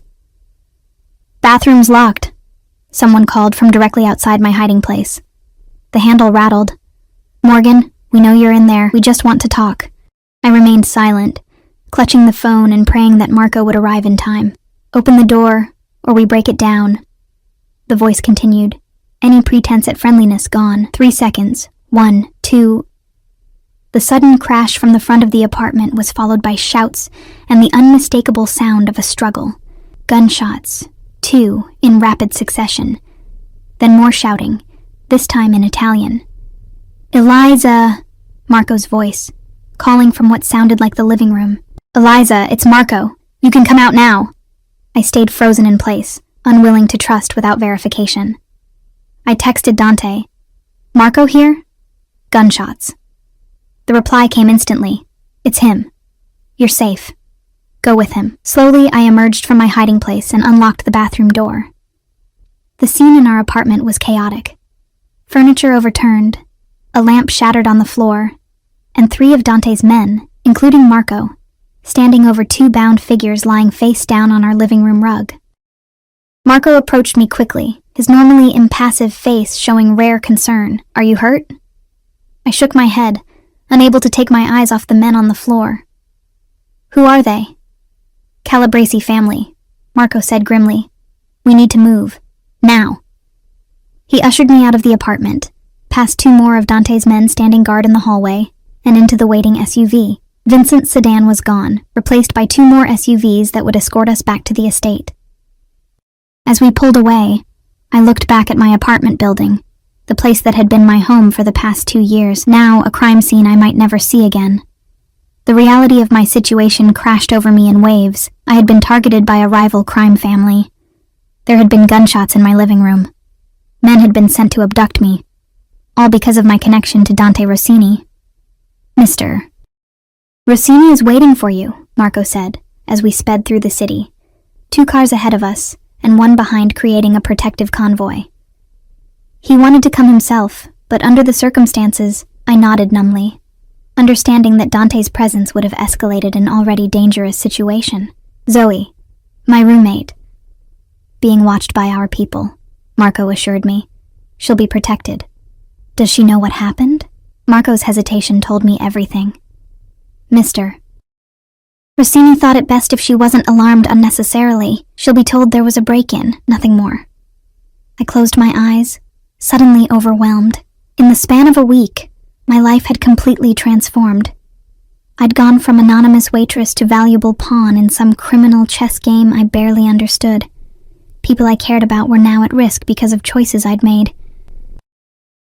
And at the center of it all was Dante Rossini, the man whose orbit I'd entered willingly, but whose gravitational pull was proving far stronger than I'd anticipated. Why did they come for me? I asked Marco, needing to understand. What value could I possibly have to a rival family? Marco's expression was carefully neutral. You have access to the Rossini estate, to Antonio during his recovery, to Dante himself. He glanced at me briefly. And Mr. Rossini has shown particular concern for your well-being. That makes you valuable in different ways. Particular concern, such a clinical phrase for whatever complicated dynamic was developing between Dante and me. The remainder of the journey passed in tense silence. When we finally turned onto the private road leading to the estate, I felt a surprising sense of relief at the sight of the familiar gates, the stone walls, the mansion beyond. In just 1 week, this place had become a sanctuary in my mind. Ironic, considering it was home to the very danger that now shadowed me. Dante was waiting in the foyer when we arrived, his face a mask of controlled fury that softened the instant he saw me. In 3 long strides, he crossed the space between us and, to my complete surprise, pulled me into his arms. Thank God, he murmured against my hair, holding me so tightly I could feel his heart hammering in his chest. Are you hurt? Did they touch you? I shook my head, too stunned by his embrace to form words immediately. When he finally released me, his hands remained on my shoulders, dark eyes scanning my face as though confirming for himself that I was truly unharmed. I'm okay, I managed. Marco arrived in time. Dante's gaze shifted to his security chief, the gratitude in his expression requiring no words. Marco nodded once, then discreetly withdrew, taking the other men with him, and leaving Dante and me alone in the foyer. I'm sorry, Dante said, his voice rough with emotion. This is my fault. I should have anticipated Calabrese would take an interest in you. Why did they? I asked, needing to hear it from him directly. What would they gain by taking me? Dante's jaw tightened. Leverage. Information. He hesitated, then added quietly, a way to hurt me. The admission hung in the air between us, heavy with implications neither of us seemed ready to articulate fully. What happens now? I asked instead. Now you stay here, where it's safe, he replied firmly. We'll arrange for the rest of your belongings to be brought from your apartment. Your mother remains under protection at her facility. Your roommate will be watched discreetly. And how long does this last? I pressed. How long until it's safe for me to return to my normal life? Dante's expression darkened. The situation with the Calabrese family is complicated. It won't be resolved quickly, so I'm a prisoner here. I didn't phrase it as a question. No, he said sharply. Never that. But your safety requires certain limitations for now. I closed my eyes, trying to process everything. When I opened them again, Dante was watching me with an expression I couldn't quite define. Concern, guilt, and something warmer that made my pulse quicken despite the circumstances. Come, he said gently, guiding me toward the main staircase. You must be exhausted. We can discuss the details tomorrow after you've rested. As we climbed the stairs, his hand at the small of my back, I was struck by the bizarre contrast between the danger I just escaped and the luxury to which I was returning, between the fear still coursing through my veins and the undeniable comfort I felt in Dante's presence. Antonio has been asking for you, Dante said as we approached my suite. He was concerned when he heard what happened. I'll check on him after I've cleaned up, I promised, suddenly aware of how disheveled I must look after hiding in a bathroom and fleeing my apartment. At my door, Dante paused, his hand lingering on my arm. Eliza. His voice was soft, almost hesitant. I want you to know that I will do everything in my power to keep you safe, whatever it takes. The intensity in his eyes made my breath catch. I believe you. He nodded once, seemingly satisfied with my response. Rest now. We'll talk tomorrow. As the door closed behind me, I leaned against it. Emotions I couldn't even name washing over me in waves. In the span of a single morning, I'd been hunted, rescued, and returned to what now felt strangely like home. All because of my connection to a man whose world was as dangerous as it was alluring. A man who had just held me like I was precious to him, who had promised to protect me at any cost, whose touch and gaze affected me in ways I couldn't deny, no matter how complicated our circumstances. I moved to the window, looking out over the estate's peaceful grounds. Beyond these walls, men from rival families were hunting for me. My mother and friend were under protection because of me. My normal life had been shattered, perhaps irreparably. Yet standing here, in this beautiful room in Dante Rossini's home, I couldn't bring myself to wish I'd never entered his orbit. Whatever was happening between us, whatever dangerous, impossible connection was forming, it felt like something I'd been searching for without knowing it. As the adrenaline of the morning finally began to fade, exhaustion took its place. I showered quickly, changed into fresh clothes, and was about to check on Antonio when a soft knock came at my door. Dante stood there, holding a small box. "I thought you might need this," he said, handing it to me. Inside was a delicate gold bracelet with a small pendant. Upon closer inspection, I realized the pendant contained a tiny tracking device. "For your safety," Dante explained, watching my reaction carefully. "If you're ever..." He stopped, seemingly unable to voice the possibility. "It would allow us to find you, quickly." I should have been offended by the implication that I needed to be tracked like a valuable possession. Instead, I found myself oddly touched by his concern and foresight.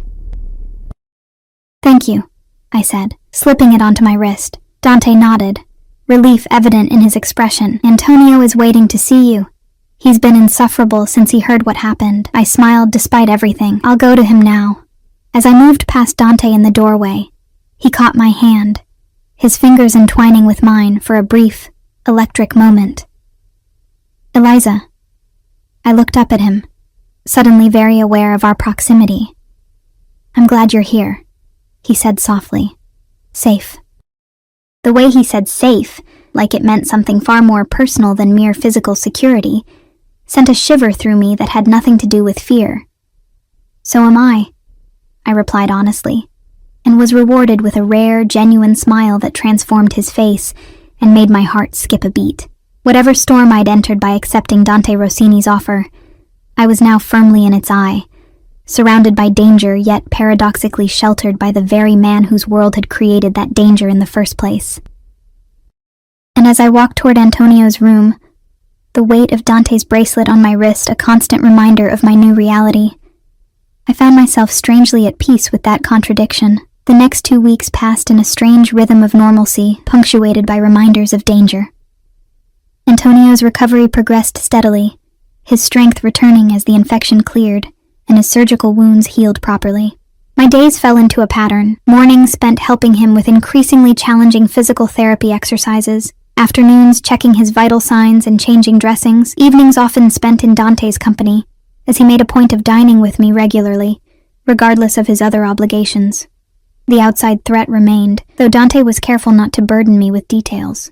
Security around the estate increased noticeably. More men patrolling the grounds, additional cameras installed at strategic points, identification checks at the gates becoming more rigorous. Vincent drove to the care facility twice weekly so I could visit my mother, but I was never allowed to go alone, and our visits were kept brief and closely monitored. Zoe and I spoke on the phone, but her questions about when I would return home were met with vague responses I hated giving. She knew something had happened. The break-in story hadn't satisfied her journalistic instincts, but seemed to understand my reluctance to share details over the phone. "Just tell me you're safe," she demanded during one call. "Really safe, not held against your will safe." "I'm safe," I assured her. "Genuinely, it's just complicated." With Dante Rossini, I imagine everything is. She wasn't wrong. My relationship with Dante had entered territory I could no longer pretend was purely professional. We hadn't crossed any explicit lines, but the lingering glances, the casual touches, the late-night conversations in his study where he shared carefully edited stories from his childhood. All of it spoke to something deepening between us. Something neither of us seemed willing to name, but both were increasingly reluctant to deny. Antonio noticed, of course. "He's different with you," he remarked one afternoon as I helped him with his exercises. "Lighter, almost happy." I focused on monitoring his form as he completed a set of movements designed to strengthen his core without straining his healing tissues. "I'm sure you're exaggerating." Antonio shook his head. "I've known my brother all my life. I've seen him with dozens of beautiful women at charity galas, business functions, family events. Never once have I seen him look at someone the way he looks at you." I tried to ignore the warmth that bloomed in my chest at his words. "We're in an unusual situation. It creates a false sense of intimacy." "Is that what you tell yourself?" Antonio grinned knowingly, "because from where I'm sitting, there's nothing false about it." I changed the subject quickly, uncomfortable with his perceptiveness. But his words lingered in my mind that evening, as I prepared for dinner with Dante. He'd been called away to the city for business that morning, leaving with a tight expression that suggested whatever awaited him was unpleasant. Marco had remained behind to oversee security at the estate, which felt like both a courtesy to ensure I felt protected, and a subtle reminder that I was still, in some ways, a valuable asset to be guarded. I chose a simple dress from the new clothes that had appeared in my closet shortly after my hasty return to the estate, another of Dante's thoughtful gestures that I'd stopped pretending to object to. The deep blue silk was more elegant than anything I'd have chosen for myself, but I'd learned that in the Rossini household, even casual dining called for a certain standard of dress. Dante was waiting in the smaller dining room, standing by the window with a glass of scotch, his back to the door. He turned as I entered, and the expression that crossed his face, appreciation tinged with something darker, more possessive, sent a shiver of awareness through me. "Eliza," he said, setting his drink aside and crossing to pull out my chair. "You look beautiful. Thank you." I sat, hyper-aware of his proximity, as he took the seat adjacent to mine rather than across the table. "How was your business in the city?" A shadow crossed his features, productive, if not pleasant. He signaled to the waiting staff to begin serving. "The Calabrese situation is evolving." "Is that good or bad?" "Potentially both." He took a sip of his wine, considering his next words carefully. "They've proposed a meeting. Neutral territory, limited security on both sides." My pulse quickened. "To discuss what?" "Various points of contention," he replied vaguely, then added, "including their unfortunate interest in you." The reminder that I was now a bargaining chip in some Mafia negotiation was sobering. "When is this meeting?" "Tomorrow evening." I absorbed this information as the first course was served, a delicate soup I barely tasted. "Will it be dangerous?" Dante's expression softened slightly.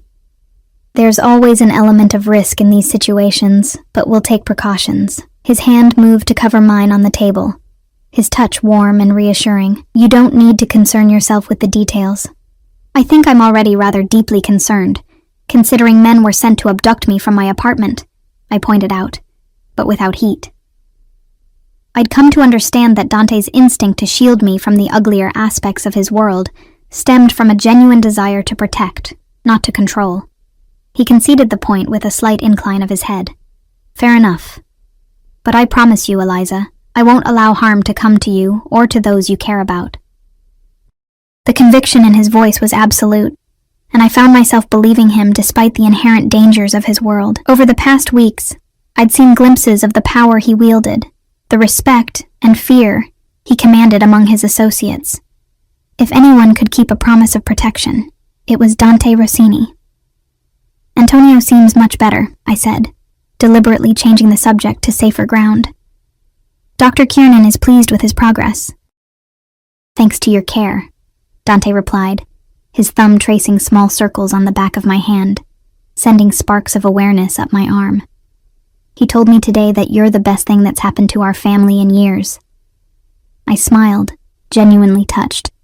Despite the circumstances that had brought me here, I'd grown fond of Antonio and his irreverent humor, his surprising intelligence, his unwavering loyalty to his brother. "He's a good patient, most of the time." "High praise indeed," Dante murmured, amusement warming his dark eyes. though I suspect his cooperation has more to do with his nurse than with any natural inclination toward following medical advice. The meal continued in comfortable conversation, Dante skillfully steering us away from the darker topics that loomed over tomorrow's meeting. By dessert, a chocolate confection that would have made the pastry chefs at the Altezza envious, a pleasant warmth had settled between us, born of good wine and better company. "Walk with me," Dante suggested as the staff cleared our plates. "The gardens are beautiful at night." The evening air carried the scent of night-blooming jasmine as we strolled along stone paths illuminated by subtle landscape lighting. Security was visible at a discreet distance, shadows moving at the periphery of the gardens, a reminder that even in this peaceful moment, dangers lurked beyond the estate's walls.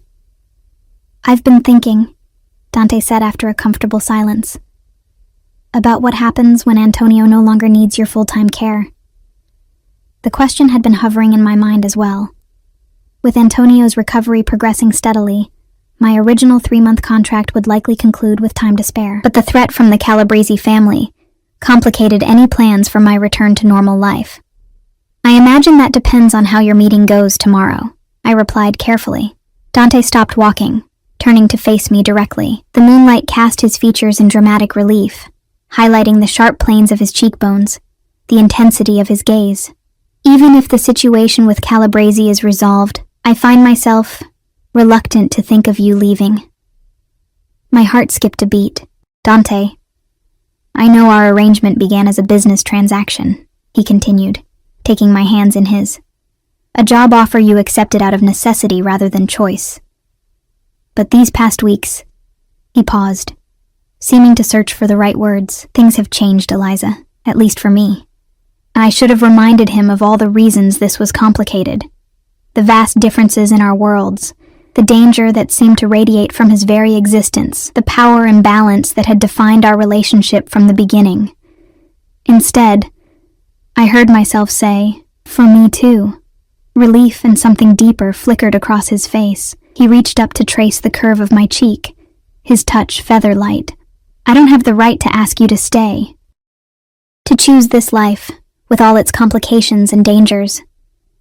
But I find I can't bear the thought of you walking away when this is over."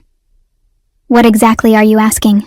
I needed him to be explicit, to leave no room for misunderstanding. "Stay," he said simply. "Not as Antonio's nurse, not as an employee, but as..." He hesitated, then finished with quiet intensity. "As mine." The word hung between us, laden with meaning I couldn't pretend to misinterpret. Mine. Not quite a declaration of love, but something equally powerful coming from a man like Dante Rossini.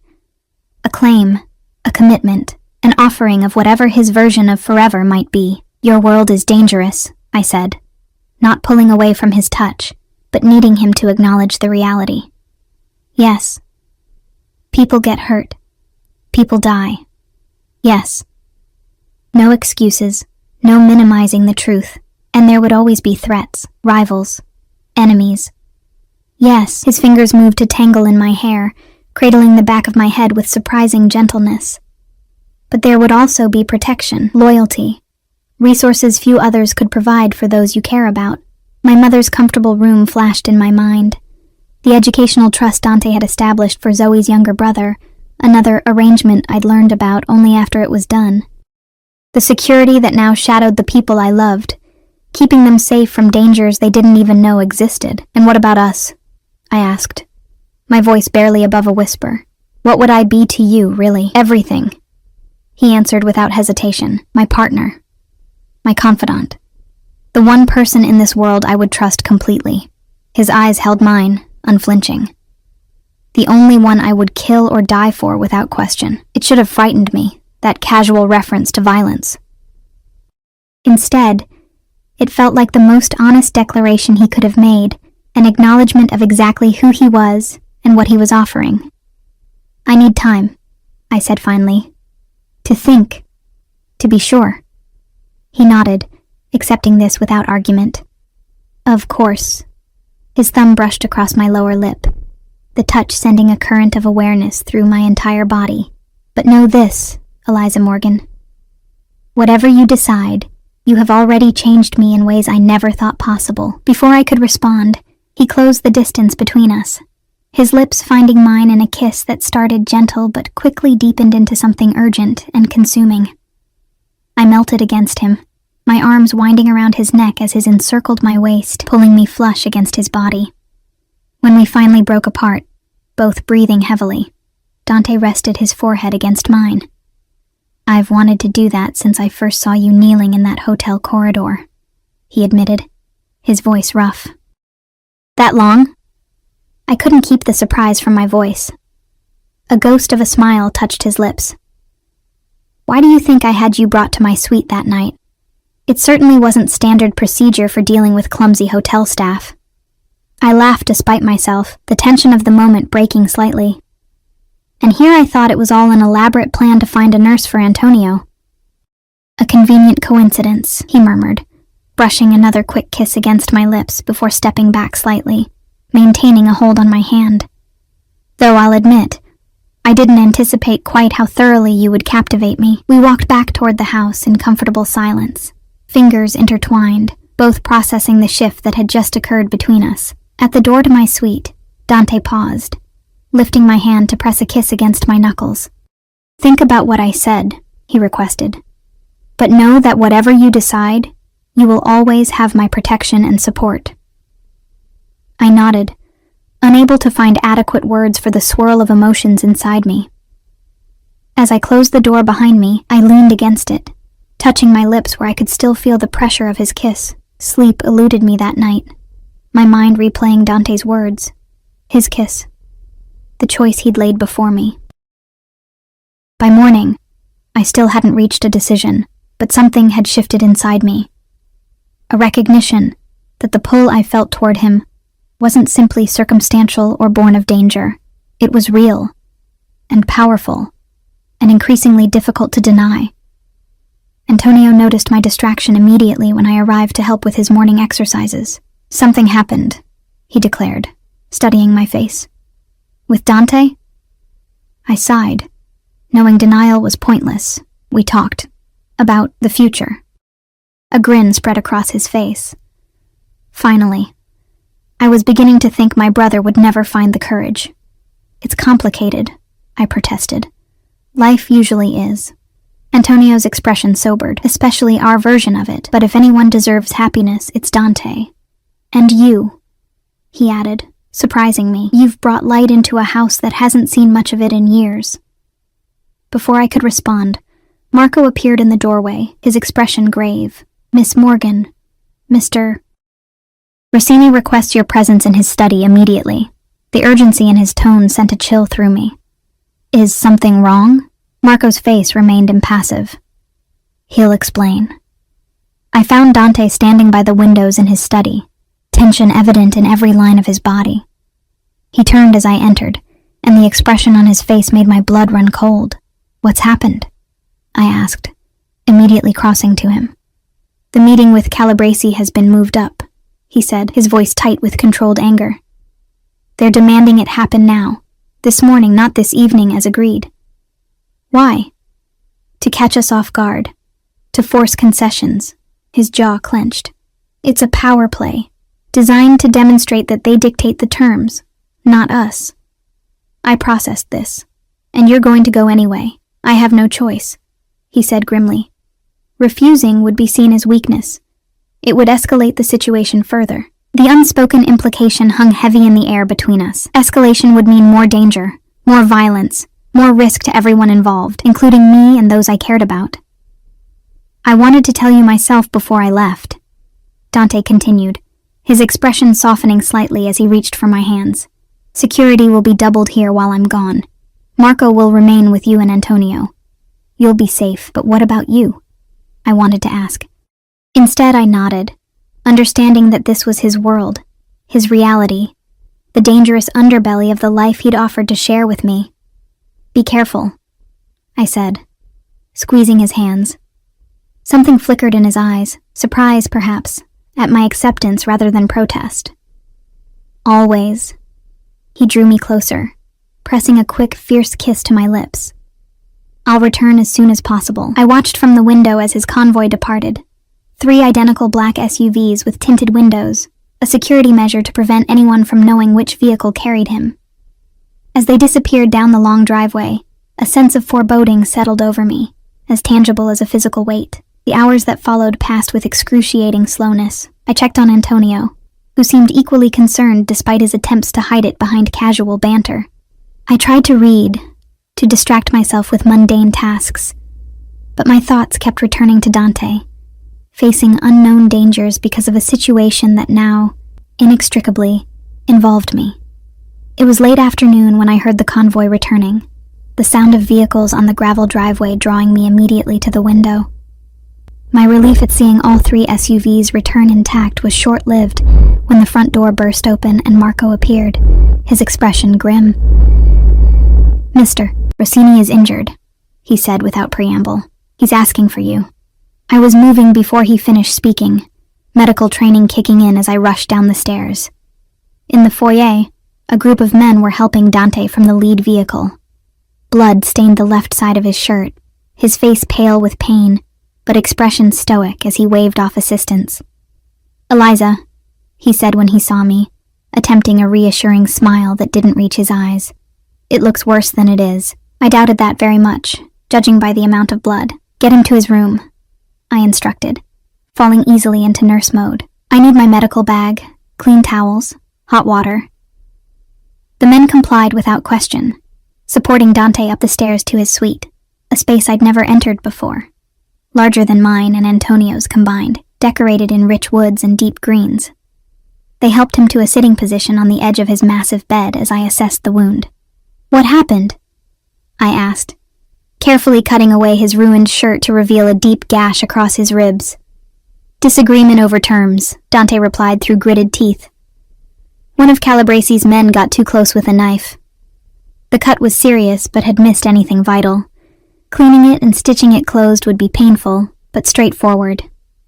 This needs sutures," I told him, already preparing what I'd need from my medical bag. "It's going to hurt." "Not my first time," he said with grim humor, then dismissed his men with a sharp nod. "Give us privacy."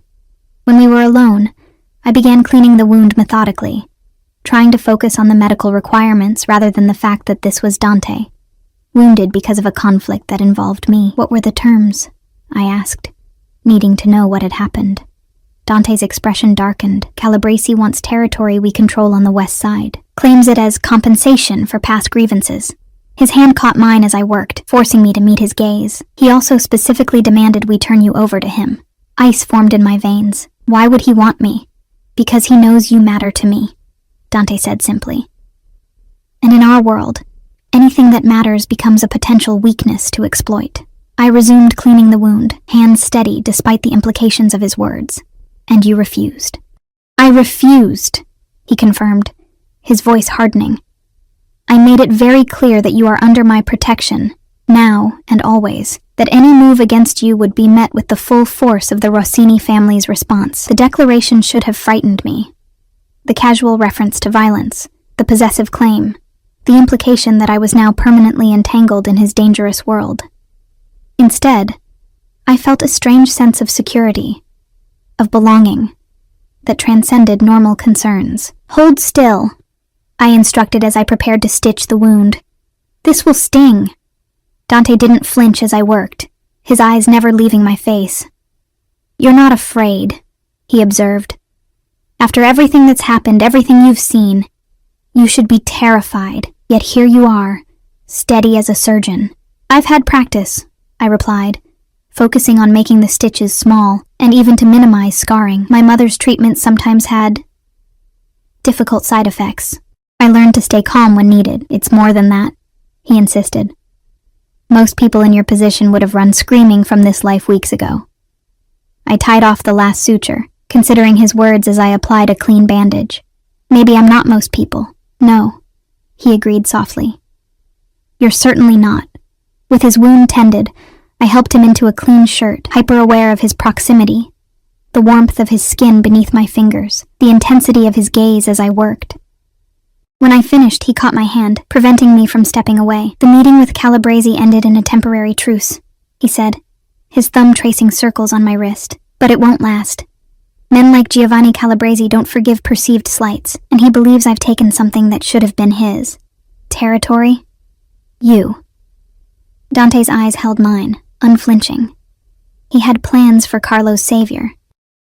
When I found you first, claimed you for the Rossini family, it became personal for him. The implications turned my blood cold.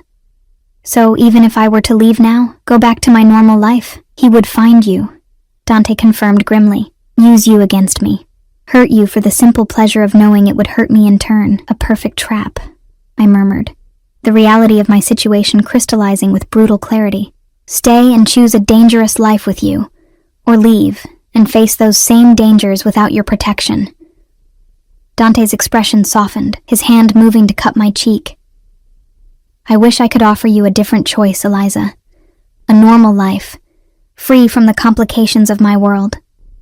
Would you really want that? I challenged gently.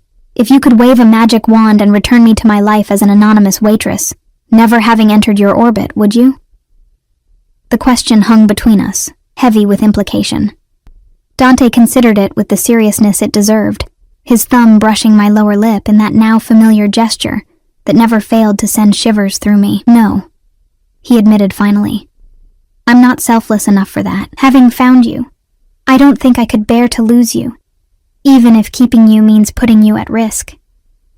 The honesty of his answer moved me more than pretty declarations ever could have.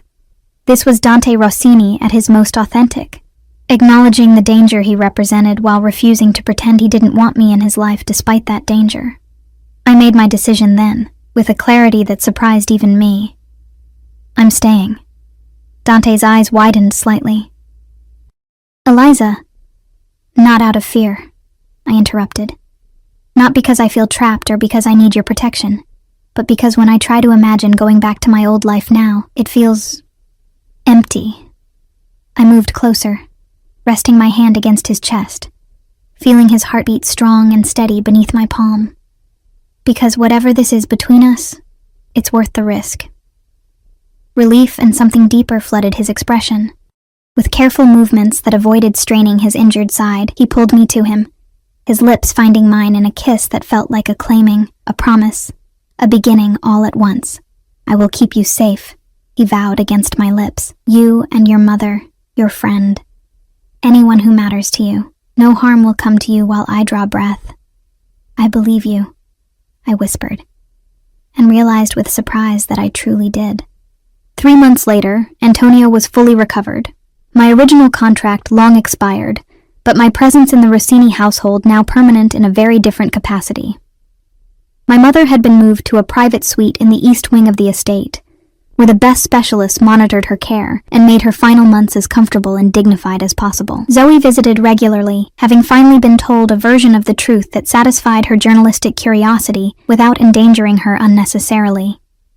The conflict with the Calabrese family had reached an uneasy resolution. Not peace, exactly, but a mutually beneficial arrangement that reduced immediate threats while allowing both families to maintain their pride and territory. I didn't ask for details, understanding that some aspects of Dante's world were best kept separate from my involvement. Life as Dante Rossini's partner wasn't the fairy tale ending of childhood dreams. It came with security protocols, careful monitoring of my movements outside the estate, and the constant awareness that danger lurked at the edges of our existence. But it also brought unexpected joys. Dante's rare but genuine laughter when we were alone together, the gradual softening of his public persona when I was near, the absolute loyalty and protection of the Rossini family that now extended to include me. On a crisp autumn evening, as we walked through the gardens that had become our favorite place for private conversations, Dante stopped beneath the ancient oak tree that dominated the eastern section of the grounds. "I have something for you," he said, withdrawing a small velvet box from his pocket. My heart stuttered as he opened it to reveal a stunning emerald ring set in platinum, the stone catching the fading sunlight with breathtaking brilliance.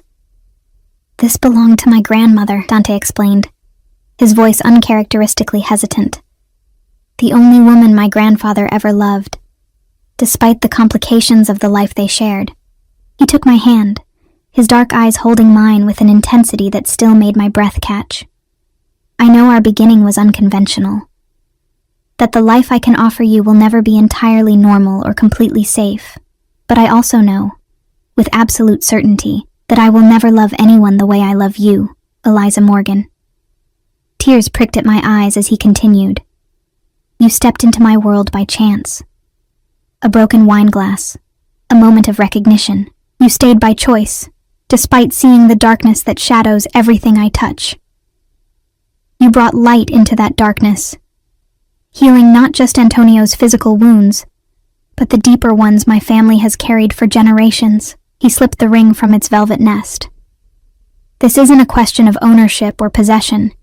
It's a promise that whatever comes, whatever dangers or complications arise, we face them together, as equals, as partners, as family. I extended my hand, allowing him to slide the ring onto my finger. A perfect fit, as though it had been waiting for me all along. Yes, I whispered. The only response needed for the question he hadn't quite asked, but that hung in the air between us nonetheless. Dante drew me into his arms, his kiss a seal on the promise the ring represented. When we finally parted, he rested his forehead against mine, a rare smile softening his features. You saved Carlo's life that night at the Palmer house, he murmured. But you saved mine the moment you looked me in the eye in that hotel hallway and refused to be intimidated. As the sun set over the Rossini estate, casting long shadows across the manicured grounds, I leaned into the embrace of the man who had drawn me into his dangerous world, and then reshaped that world to keep me safe within it. The path that had led me here, from struggling waitress to a mafia boss's fiancé, was unconventional by any standard, fraught with risks and complications I could never have anticipated. Yet standing here, the weight of Dante's grandmother's ring on my finger and the solid strength of his arms around me, I couldn't bring myself to regret a single step of that journey. In saving Carlo's life that night at the Palmer house, I had inadvertently changed the course of my own, finding not just financial security or professional purpose, but a love powerful enough to transcend the boundaries between our very different worlds. Bring her to my suite, Dante had ordered, when he first saw me alone in that hotel hallway, setting in motion a chain of events neither of us could have predicted. Now, as I looked up at the man who had become my protector, my partner, and my future, I silently thanked whatever twist of fate had caused that wine glass to slip from my fingers on that fateful night. Some accidents, it seemed, were truly meant to be.